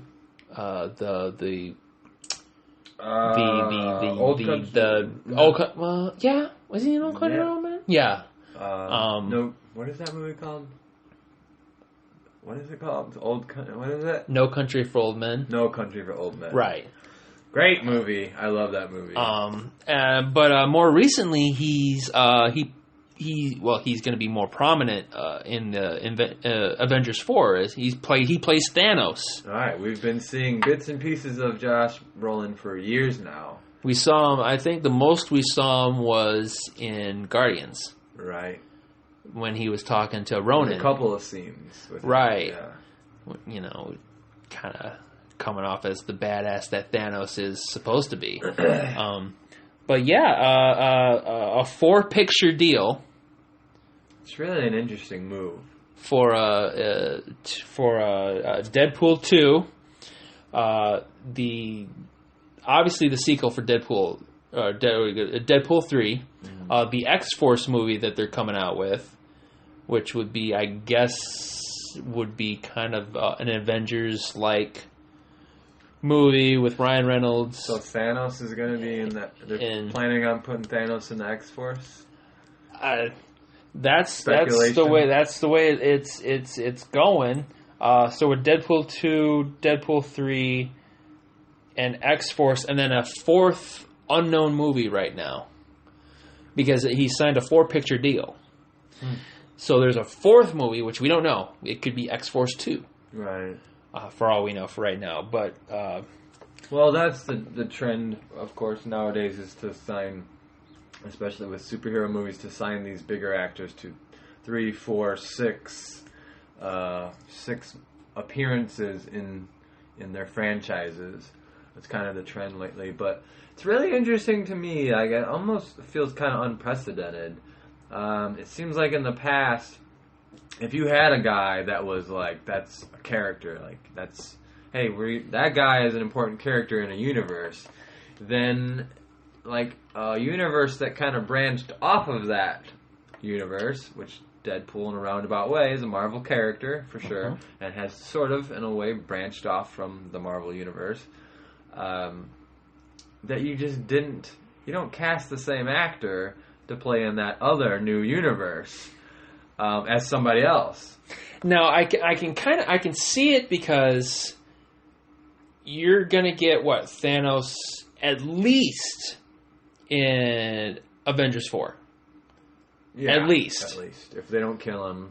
If they don't, and of course we don't know anything about Avengers 4, Right. Because yeah. when they first announced this, it was supposed to be Infinity War Part 1 and 2, but then they got rid of the parts, and then it came out as Infinity War, and then Avengers 5. So they might have decided that they don't want to do the Infinity War storyline. So in 5, we don't know what's going to happen. Right. Number one, we don't know what's going to happen in Infinity War. Other than we know it's centered around Thanos and the Infinity Stones. We know absolutely nothing about Avengers 5. Right. So for this argument's sake, we'll for Josh Brolin to play Thanos, he could only be in this one. That's it. Let's say they defeat him and he goes off. You mean because of scheduling conflicts? No, because let's say this is the only time he appears, which would be it could be debatable whether it's a letdown they build up for this and it's in one movie and then he goes off into the universe or something. Kind of the way I feel it's gonna go down, though. Personally, I just feel like it's unless it's gonna be Thanos just kicking the shit out of everybody in the first one, and then in the second one is when the heroes regroup and they kick the shit out of him. See, that's what I thought it was originally going to be. Yeah, that's, I think, it could still end up being that. Right. We just don't know what Avengers 5 is going to be. Right, if it's an offshoot of the Infinity War, or if it has another... Or if it's just going to be another storyline altogether. So... Which is probably smart that maybe they're like, well, why invest in 2 movies of this one storyline? What if it doesn't go over as well as we thought? You know, I mean, I can understand from a business point of view, like, hey, let's just keep that one open. Maybe they don't even have an idea for it yet. You know, right? So let's say he does these 2 movies. Mm-hmm. That's it for Thanos. Right? He's done. And another big part of it is he's hugely CGI. Right. So a lot of people out there are gonna see Thanos in Infinity War, and they're not gonna make that connection unless you recognize the voice.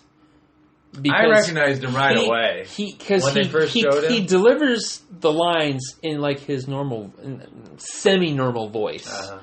Like you can tell who it is. Right. He's a good actor. He's not like my favorite actor, but when they first showed Thanos, I think it was in Avengers. I don't remember. It was one of the end scenes. End credit scene. Yeah, it was the end credit scene, and it's where he turns. Like, you see the side of his face. It was real brief. He just, like, smiles. But he doesn't say anything. Right. And I remember, without him even speaking, like, oh, that's Josh Brolin. Wow. Like, he has a very... Well, his father was an actor. Who was the other? Is it James Brolin? James Brolin. Yes, good call. And they look a lot alike. They do. I mean, he's just a younger version of his pops. Just that strong jawline. Yeah. So, I mean, he's very recognizable to me, but maybe not the general population. You know, I saw Thanos and I was like, oh, even through all the CGI, I knew. But probably a lot of people don't know. The casual moviegoer, the casual summer moviegoer, probably has no idea. Oh, that's Josh Brolin too. Right. And I don't really know the Cable character too well. I'm expecting Nate Dogg to fill me in quite a bit before Deadpool 2. Oh, yeah. I read, like, one article about... I didn't really read too much Deadpool growing up. Unfortunately, I didn't know about Deadpool, or else I would have. I would have sought after some... I don't think Deadpool was sitting on the stands at Bridgman Harding's. No, probably not. It wasn't rated R. No. It's not like the movie... but it definitely was different. The fourth wall and all that. You know, I kind of wish that Deadpool was in Infinity War, because in the comic books, Thanos has a run-in with Deadpool. You know, and of course Deadpool being Deadpool, just kind of fucking around with Thanos. Like, that would be funny. Like, oh, that glove doesn't fit you real well, or, you know, and then, you know, and of course, you know, comic books back in that day were just kind of ridiculous too. You know, Thanos had a helicopter. It was the Thanos copter. You know, Spider-Man had a helicopter. Oh yeah, that's right. He did. What the fuck do you need a helicopter for, man?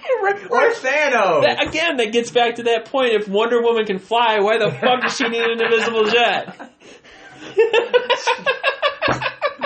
Yeah, seriously, man. See, those are there are some shit pot ideas that comic books said, yeah, fuck it, go with it. That didn't give the comic book nerds a good name, you know. Starting with, first and foremost, the fucking invisible jet. I don't know how that got passed through. What the fuck is she hiding for? First of all, she wears a skirt with bloomers, and it's an invisible jet. Look up! Oh my god, it's Wonder Woman's pussy! Can you imagine that, dude? If Wonder Woman was like an actual person slash superhero, a hero in reality, and existed in our world, and you look up and you see her just like sitting there, like you see the controls and shit, but you don't see the jet. You just see the chair and maybe the steering wheel or whatever. I don't even know if you could see all that. Maybe you just see her. Right. That'd be so weird. You just see somebody seated and just like flying in like the air. Yeah, It's like, what? in a sitting formation, just like. Well, it was like what was it? There was a scene in Family Guy where it's like Superman just like flies up right next to Wonder Woman.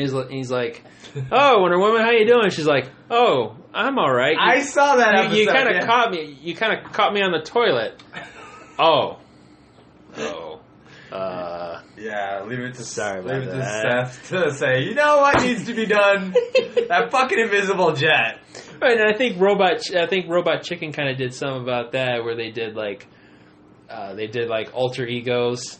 Like everyone's got an alter ego. Like the Flash has Reverse Flash, and Superman. He talks about Bizarro Superman. He's like, yeah. If you guys think that's bad, you should look at Bizarro Superman. He looks like somebody shit out a giant thing with superpowers or something like that. And he's like, Pretty true. Bizarro is really weird looking. right. And then Wonder Woman's like, geez, have you ever seen Reverse Wonder Woman?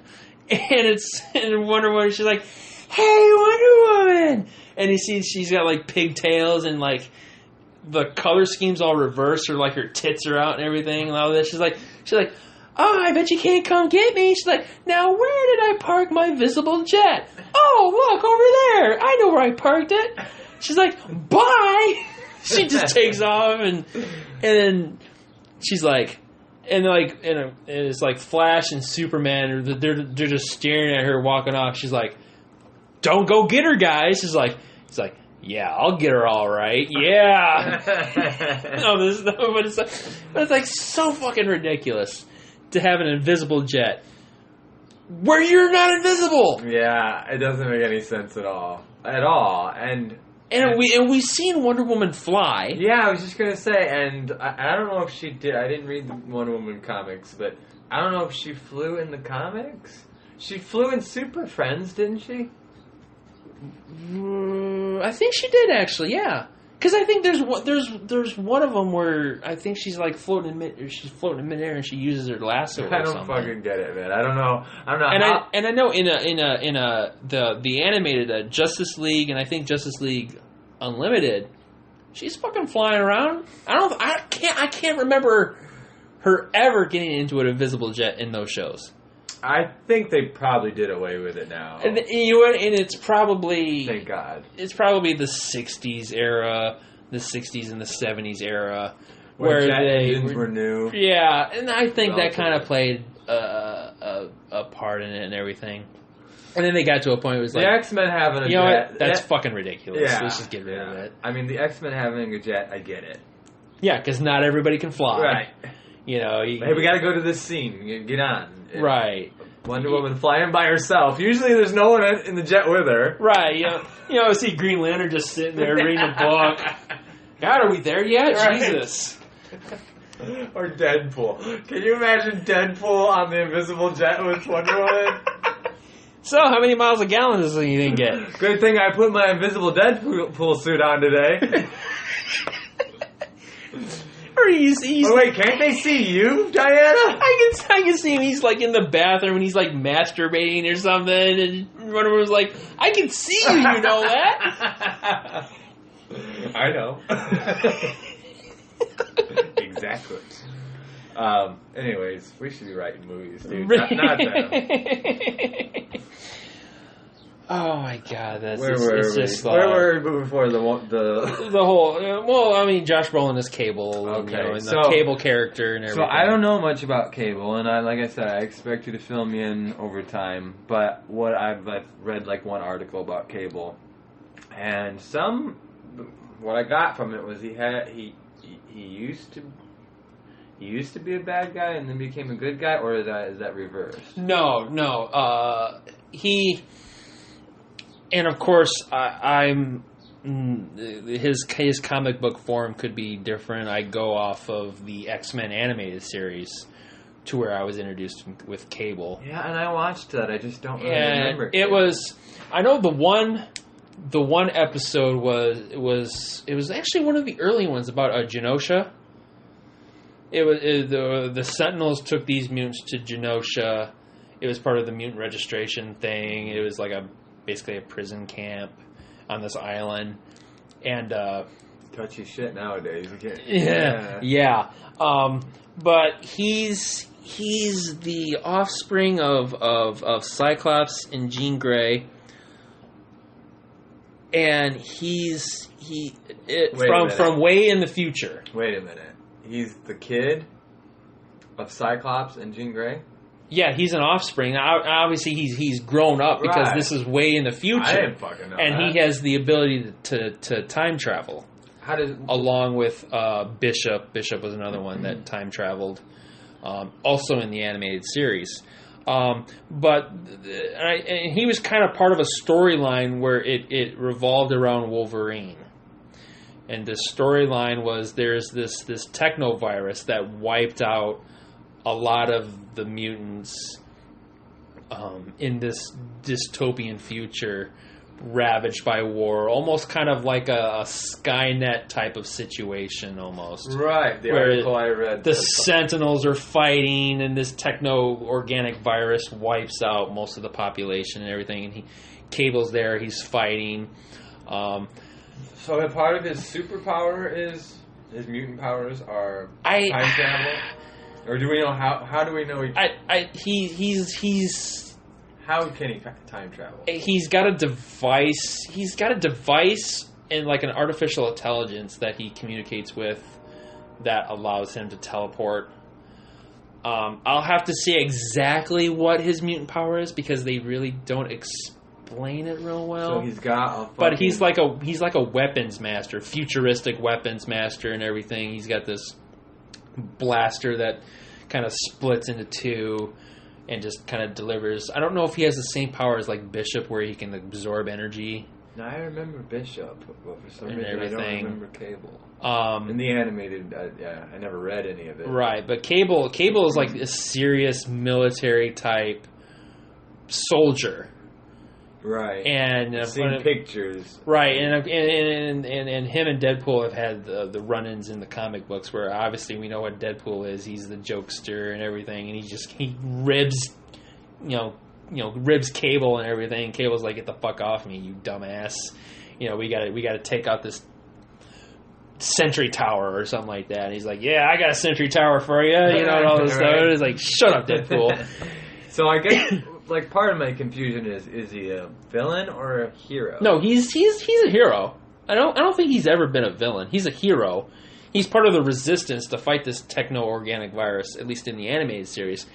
And he comes to find out that Wolverine needed to come in contact with the techno-organic virus so that his healing factor could fight it. They can make an antidote from Wolverine's healing factor to cure the virus in the future. No, it was a techno-organic virus that was released by Apocalypse. That's what it was. Oh. Apocalypse released this techno-organic virus upon the world. And it was part of the whole Apocalypse storyline, too. So are we going to see Apocalypse? I don't think so. I never saw. Unfortunately. Now, I don't know what storyline they're going to have in Deadpool 2. Yeah, I still need to see Ant-Man, and I still need to see Apocalypse. I did not see. I don't know why. I wanted to see Apocalypse bad, and I just didn't. Actually, I've got Age of Apocalypse I can give you. Yeah, I'd like to and let you see that on top of Lincoln, which I keep forgetting to give to you. Yeah. The Spielberg movie. There's pen and paper right in front of you. Right, exactly. But yeah, not a lot of. It's gonna. Deadpool 2 is beginning to film this summer. So it's gonna be a buddy movie. That's what it kind of feels like. It's gonna be like a like almost not like a buddy cop movie, but kind of like that. I don't know anything about the storyline. They haven't really released anything Almost about the a Lethal storyline. Weapon vibe, right? Because if you go back to Lethal Weapon in your mind, whoever the fuck Mel Gibson's character was, he was kind of the crazy one. He was kind of Riggs. He was kind of Deadpool. Yeah, he's like the crazy one. Yeah. Like, we're gonna jump off. You know, you wanna? Right. You know? Yeah, in the middle of And like then, the bad guy, he'd say something fucking off the wall. Right. And then the other guy, Danny Glover. I'm too old for this shit. yeah, like shut up, let me do the talking, kind of. Right. But you know, it's gonna be Cable, and they're also introducing Domino Oh yeah. in this too. Who Domino? Her mutant ability is to change probability into her favor. So she can hit if she can shoot somebody from like 10 football fields away while she's turned the other way, shooting behind her, Right. and she can hit him with 100% accuracy because she can change the probability of that bullet hitting whoever she's shooting at. Right. I You know. kind of remember Domino from the end. Yeah. And I know there was a movie Domino Was there? a couple years ago, but I don't know if it was based on the movie, or I mean based on the character Domino, or if it was just so happened to be called Domino for some other reason. All right. Like I never really watched it. Like maybe I should just to see if it actually is that character. But yeah, there's a Cable and Domino, and I think one other person. It sounds like a great idea, though, if it's a buddy film. I mean, that Right. sounds I think. like I mean, that's the perfect addition to a Deadpool movie. I right. mean, Cable's serious. Yeah, you kind of got a little bit of that from the first Deadpool with Him and Colossus. Yeah, I mean, it was almost like I kind of Right, I love that scene where Colossus is just sitting there and Deadpool is just like, you know what? Get out of my fucking way. He just starts punching him, and he's like, ow! Breaks his He hand. breaks his hand. He's like, okay. Kick! Oh, my leg! Right. It's like, you ever heard of the one-hand ass-kicking contest? Breaks his other hand. T-Rex. Now, okay, I'm going to T-Rex this shit. And Klaus is like, God, you're embarrassing yourself. Stop. Yeah, so I think that seems like a good idea to me. Oh, yeah, but that And we do know that there's going to be a Deadpool 3 for sure. yes, that is almost a guarantee. There's going to be Deadpool 3 and X-Force, Yeah, both confirmed. I'm kind of excited about X-Force because I read those comics when I was younger, and it always felt like the sequel to the X-Men. You know, kind of, in a way. So in this age of, like, you keep hearing about, oh, they want to reboot the X-Men, like, it's at that point where they're ready to reboot it, that I'm excited about an X-Force movie. I mean, there's a lot of possibilities, what you could do with the X-Men universe, you know. And I really think we got a little bit of the X-Force from Logan. I really think some of those kids... That could be a possibility. The only thing is that if because Logan is under the Fox flag, right? Yes, and so is Deadpool. And so Deadpool is also Fox Yeah. too. So there's the potential to kind of reference that almost. Mm-hmm. But we'll have to see. But it's actually funny you bring up Logan because I saw that Logan, which we both saw, both loved. It's going to be coming out here pretty soon on DVD and Blu-ray. That's right, yeah. Right. They so along with the theatrical version, which we saw, they're also going to be releasing a black and white version of it. Of the movie? Of the movie. Wow. The whole movie is done in like a noir black and white. Wow. See, I get So, into that shit. I mean, yeah. I'm not really, I don't. A Sin City. Yeah. I don't Style. really care for like the old black and white TV shows. It's just not my era, not my thing. But I love film and I love aesthetics in Yes. film. I think part of the beauty of Rogue One was it was just a beautiful movie Mhm. aesthetically. So yeah, I mean, that's interesting to me. Yeah, I Really think that would be interesting. awesome. Yeah, agreed. To see it in an old school black and white. James Color Mangold. texture. James Mangold is somebody that should keep doing superhero movies, because Logan, I'm telling you, man, like that felt like kind of like, I don't know, not necessarily the future of superhero movies, but like a different take on them or a different way to do them. That you could do a lot of different superhero movies that way. One of my favorite comic books of all time is what's the name of it? It's a reference to the title is a reference to the Bible. Anyways, the storyline. The title's not coming to me. Hopefully, it'll pop in my head in a second. Damn it. Anyways, the storyline is basically like in the not so distant future, a lot like Logan. Right. The superheroes in the DC universe that we know, Superman, Wonder Woman, all of the superheroes, had children. And so they're like the millennials. And they have superpowers, but they're not the same as their old folks. They're not the same as the previous generation, and they like don't care about collateral damage and hey, whatever I have to do in order to defeat this guy or whatever. Right. And they end up like fucking up society. It's really a great fucking comic because you see the artist is one of my favorite too, and I can't. What the fuck is the name of that? Some great artwork in it, but you see some scenes like where they're like outside of the White House or the Capitol building, and there's like a whole slew of superheroes that they introduced into this universe, the kids, and you see them like fighting each other in the air, like over the Capitol and stuff, and like fucking up the Washington Monument and stuff, and Wow. and like the people are standing there going like, they shouldn't be doing that. So anyways, Diana, Wonder Woman, comes to Superman, which ironically, they had a relationship. I don't know if a kid came from it. I think it did. But she comes to him, and he's fucking great scene, dude, in a comic book. He's on his old farm where he grew up. Right. And he's got gray hair and a ponytail. And overalls on.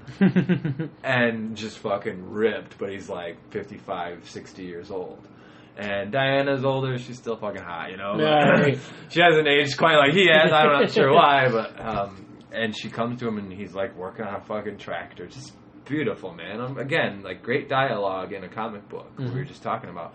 And she's like, Clark, I know how you feel, or I'm sorry, Kal-El, I know how you feel. I understand why you feel that way, but the world needs you more than they ever have.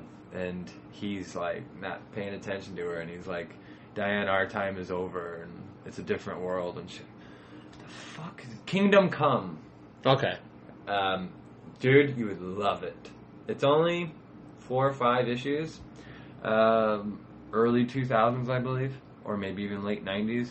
Okay. Alex Ross, I knew it would come to me. This is how my brain works. Alex Ross, who is by far my favorite penciler artist, Okay. just does beautiful versions of all of the superheroes. And I'll finish this little segue. So Diana just like talking to his back, and he just won't even turn around and look at her, and he's basically like, you do what you got to do, and I'm retired. right, I'm done.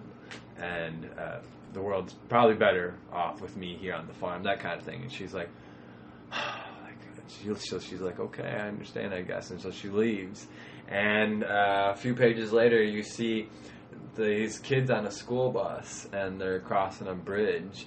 And this fucking evil villain comes in, and he's fighting this superhero of one of the kids of the superheroes, and they're fighting like over this bridge, and this bridge gets taken out, and the school bus starts to fall over the edge. You flip the page, and you see the school bus rising up, and you see fucking Superman holding the school bus. It's just fucking epic. It gives me chills talking about it right now, man. And he's got gray in his hair and shit, and a different, like, Alex Ross drew them all different. Like, he's got a different logo on his chest. It's still the S, Right. but it's black background with a red S. Okay. And it's like a little more stylized and sleek looking. Just fucking awesome. There again, there's a comic book movie. You know what I mean? I forget what took me here. We were talking about Logan being done in black and white.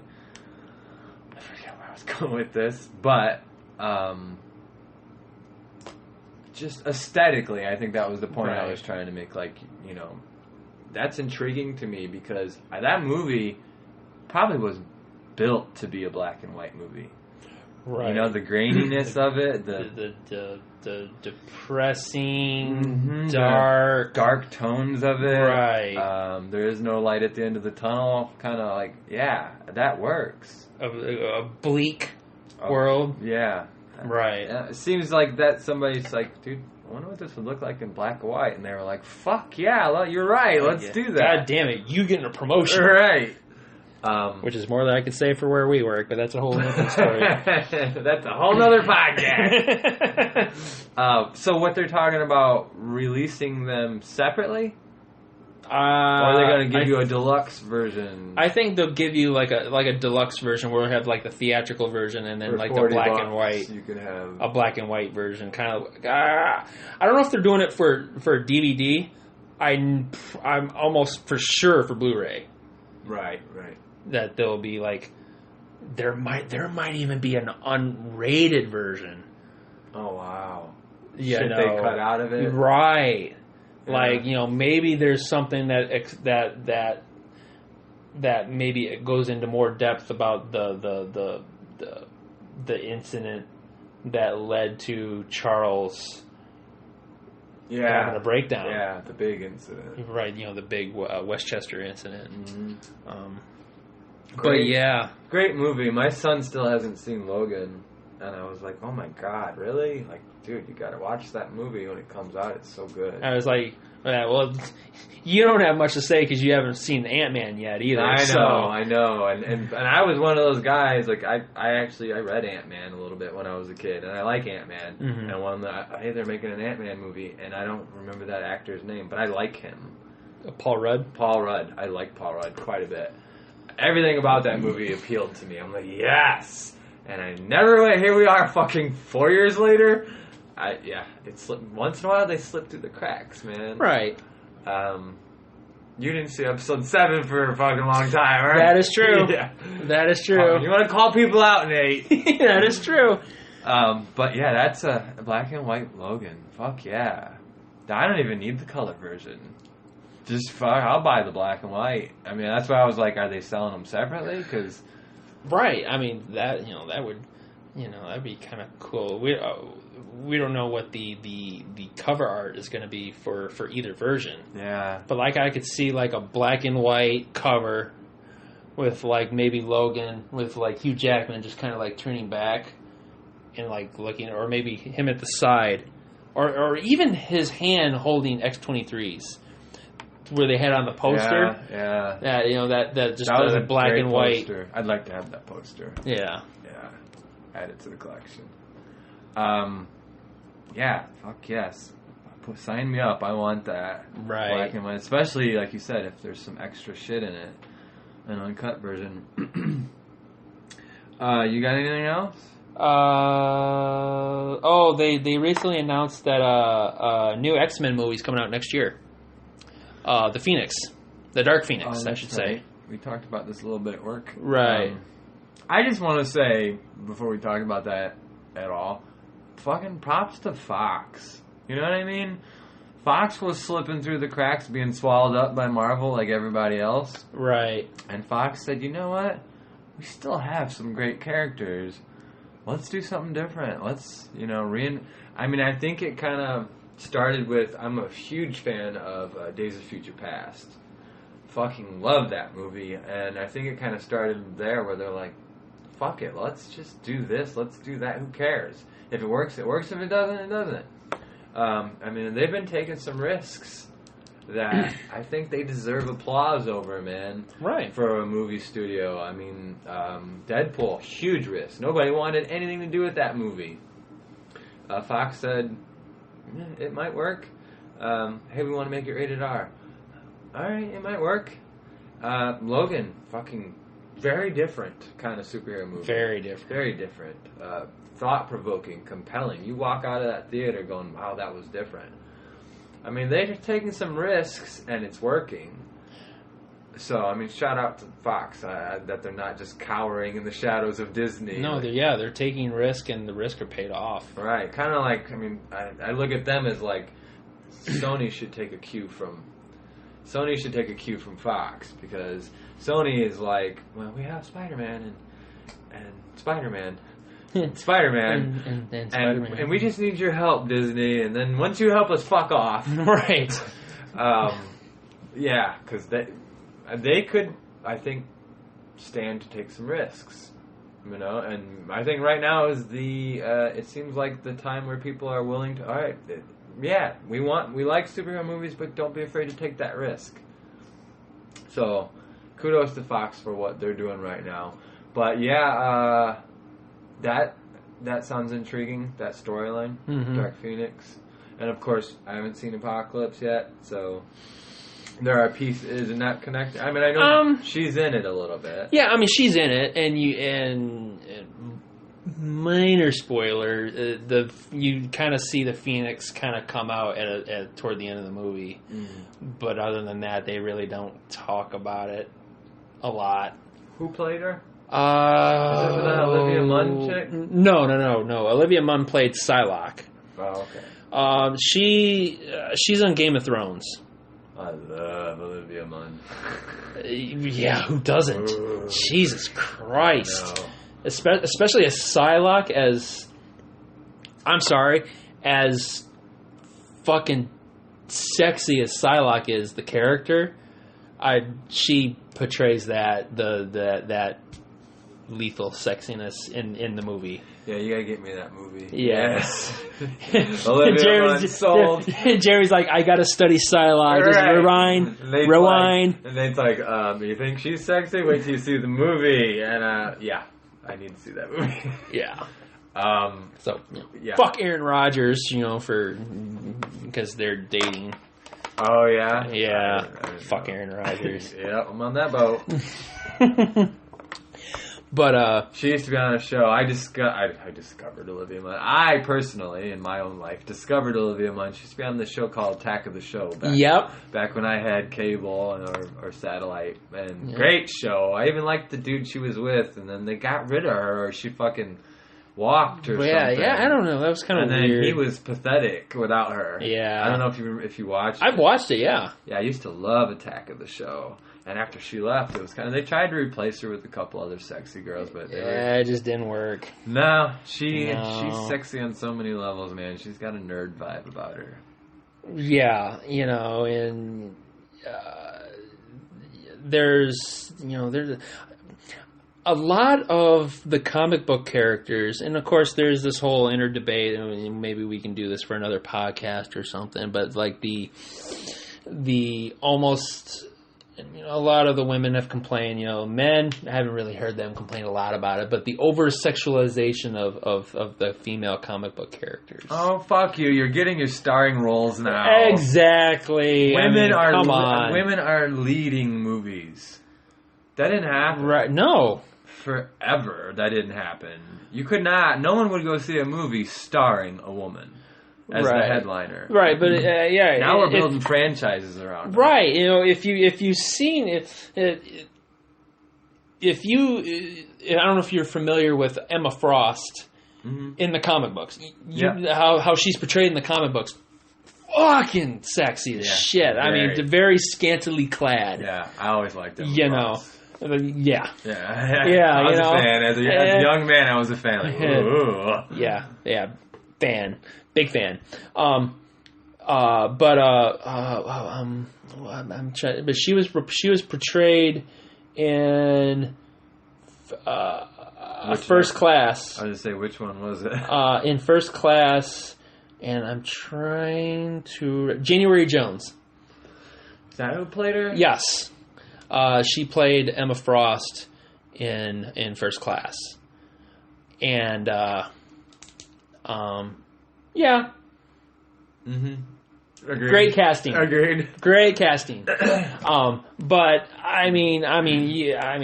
from Emma Frost to Poison Ivy to some versions of Catwoman, and Harley, obviously with for some reason I get Margot Robbie. Yeah, for some reason I get the Harley thing. A little. I mean, as far as like, oh, that's a really cheap sexualization of a woman. In certain outfits, like the whole jester thing. No, agreed. That's just weird. That don't work for me. No, I don't like clowns. No. Like, did you see the ass on that jester? No, not at all. No. I ran out the fucking door. But I think part of it comes from is like a lot of people don't know Harley Quinn's like origin story, or they don't. The women who are bitching about Harley Quinn don't take the time to find out who the character is.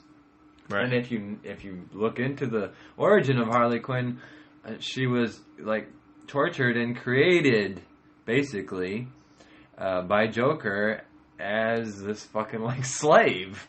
I hesitate to say sex slave, but really, I mean, I'm sure the Joker was fucking hitting it. I'm sure that was part of his plan. Like, I'm gonna make an evil henchman that I can fuck, and she'll be hot, and a sidekick or whatever. But part of her story is kind of like she was created to be a slave to Joker, and like, hey, Mr. J, do you want me to wear this? I guess I kind of understand. But then again, here's my point. This is not the time for women to be bitching about, that's not fair. I mean, and I'm not going to get political. We don't do that on this show. But that fucking march. Yeah, I don't care if we had one woman viewer and we just lost her, Nate. I'm sorry. But that woman's march on Washington, D.C., I was... that's completely different. That's a different subject. That had more to do with... It was against Trump. Against Trump, but against these male politicians, male Republican politicians that are dictating what women can do with their body, as far as Planned Parenthood and abortions, right. and just basically deciding what they can do with their own bodies. Right. Nothing to do with movies and cinema and TV and all that stuff. Right. I know it was pinpointed in a different direction. Right. But it just seems like in an age we live in an age where women are more powerful than they've ever been. I mean, we're gonna stop politics at this point, but we almost had a woman president. I mean, that's how powerful women have become. Fucking Star Wars is building a franchise around a woman, or at least 3 films around Rey. One of the most important characters in Star Wars was a woman, Princess Leia. Oh, yeah. One of the key figures. Yeah, and people talked shit for years about the slave costume. The slave costume. Yeah. Hey, you can't help. You can't have it all, bitches. Right, you can't help what men are going to be attracted to. I'm sorry. Right. You know what, man? And I've said this for years. Men and women are very different creatures. We all know that. But somebody told me this years ago. It was probably my father. I don't know. Men are very visual creatures. When we see a beautiful car, we stop in our fucking tracks. Right. We're just visual creatures. And that's why God or whatever created the woman's shape, made it very fucking pretty and nice to look at. And that's just like, you know what? You can't hate on a man because we are visual creatures and we're attracted to things that are beautiful. So, listen up, bitches. When I tell you you're beautiful, it's a compliment. I'm comparing you to a fucking 57 Chevy, alright? That's a compliment. Right. It just seems like I don't know, man. Women have reached this echelon of power that they never had before. So when I hear people, and you're right, Star Wars didn't get credit all these years. And they were groundbreaking about many things, that being another one of them. Princess Leia's character from the get-go. As a strong character, not the typical damsel in distress. Right, well... typical stereotype. She was... I mean, yeah, she had to be saved. Get in that trash compactor. Right. And then, but, she picked up a gun. She was shooting. Right. She ends up leading these rebels. She becomes one of the key figures in the rebellion and all this stuff. Right. Mon Mothma. Yes, Mon Mothma, another one. She didn't get a whole lot of airtime in the movies necessarily, but she was a key figure in the... She was basically the head of the rebellion. Alliance, yeah. Of the Rebel Alliance. Yeah. Right. So yeah, shut the fuck up. And you're gonna get a fucking woman Iron Man someday, so Jesus, Yeah, might as well prepare for it. Yeah, it's coming. It's coming. Yeah, it might not be in my lifetime. As soon as Robert Downey Jr. steps down. I think so too. They might not go that way right away, but it's coming. It will transition to that, yeah. So we're gonna end the show. So on that bright note, fuck all you bitches. Show's over. How you like that? Because men still rule the world, and we'll start the show when we want to, and we'll talk about pussy if we want to, and we'll end it when we want to. But I just want to point out that I had some Star Wars notes and Jeremy didn't touch them, so I get a gold star this week. Yes. I zipped my lips about Star Wars. We'll keep those, and I had a little note too, and probably the same thing. There's some interesting Star Wars shit that keeps popping up. But we'll save that for a couple of weeks. Obviously, next week will be Guardians review. Yeah, catch us next week. We're gonna review. We're gonna watch it. We're gonna probably do a little pre-Guardians before the movie, like we usually do, and the review after. And I don't know about you, Nate, but that's like some of my favorite parts of the podcast. Is the reviews? Yeah. I like feeling like that's a job of ours. We have to go watch this. Yeah, it's kind of something that we've kind of taken upon. Yeah. It's a lot of fun. As a service to the 7 or 8 people that listen to us. All for you, peeps. All for you. We don't even care about the movies. We just do it for you. Right. But yeah, next week will be our Guardians review. And depending on what they have in the credit in the previews. Oh yeah. The previews, what movies they show in the previews, we can talk about, oh crap, that looks awesome, or crap, that just looks like absolute fucking shit. Yeah. And obviously the end credits team will talk about those, the 5 that they're going to have in there, and what implications they have for the franchise or franchises going forward. Right. So until then, week, guys. Same bat time, same bat channel. See you next week. Peace. Bye.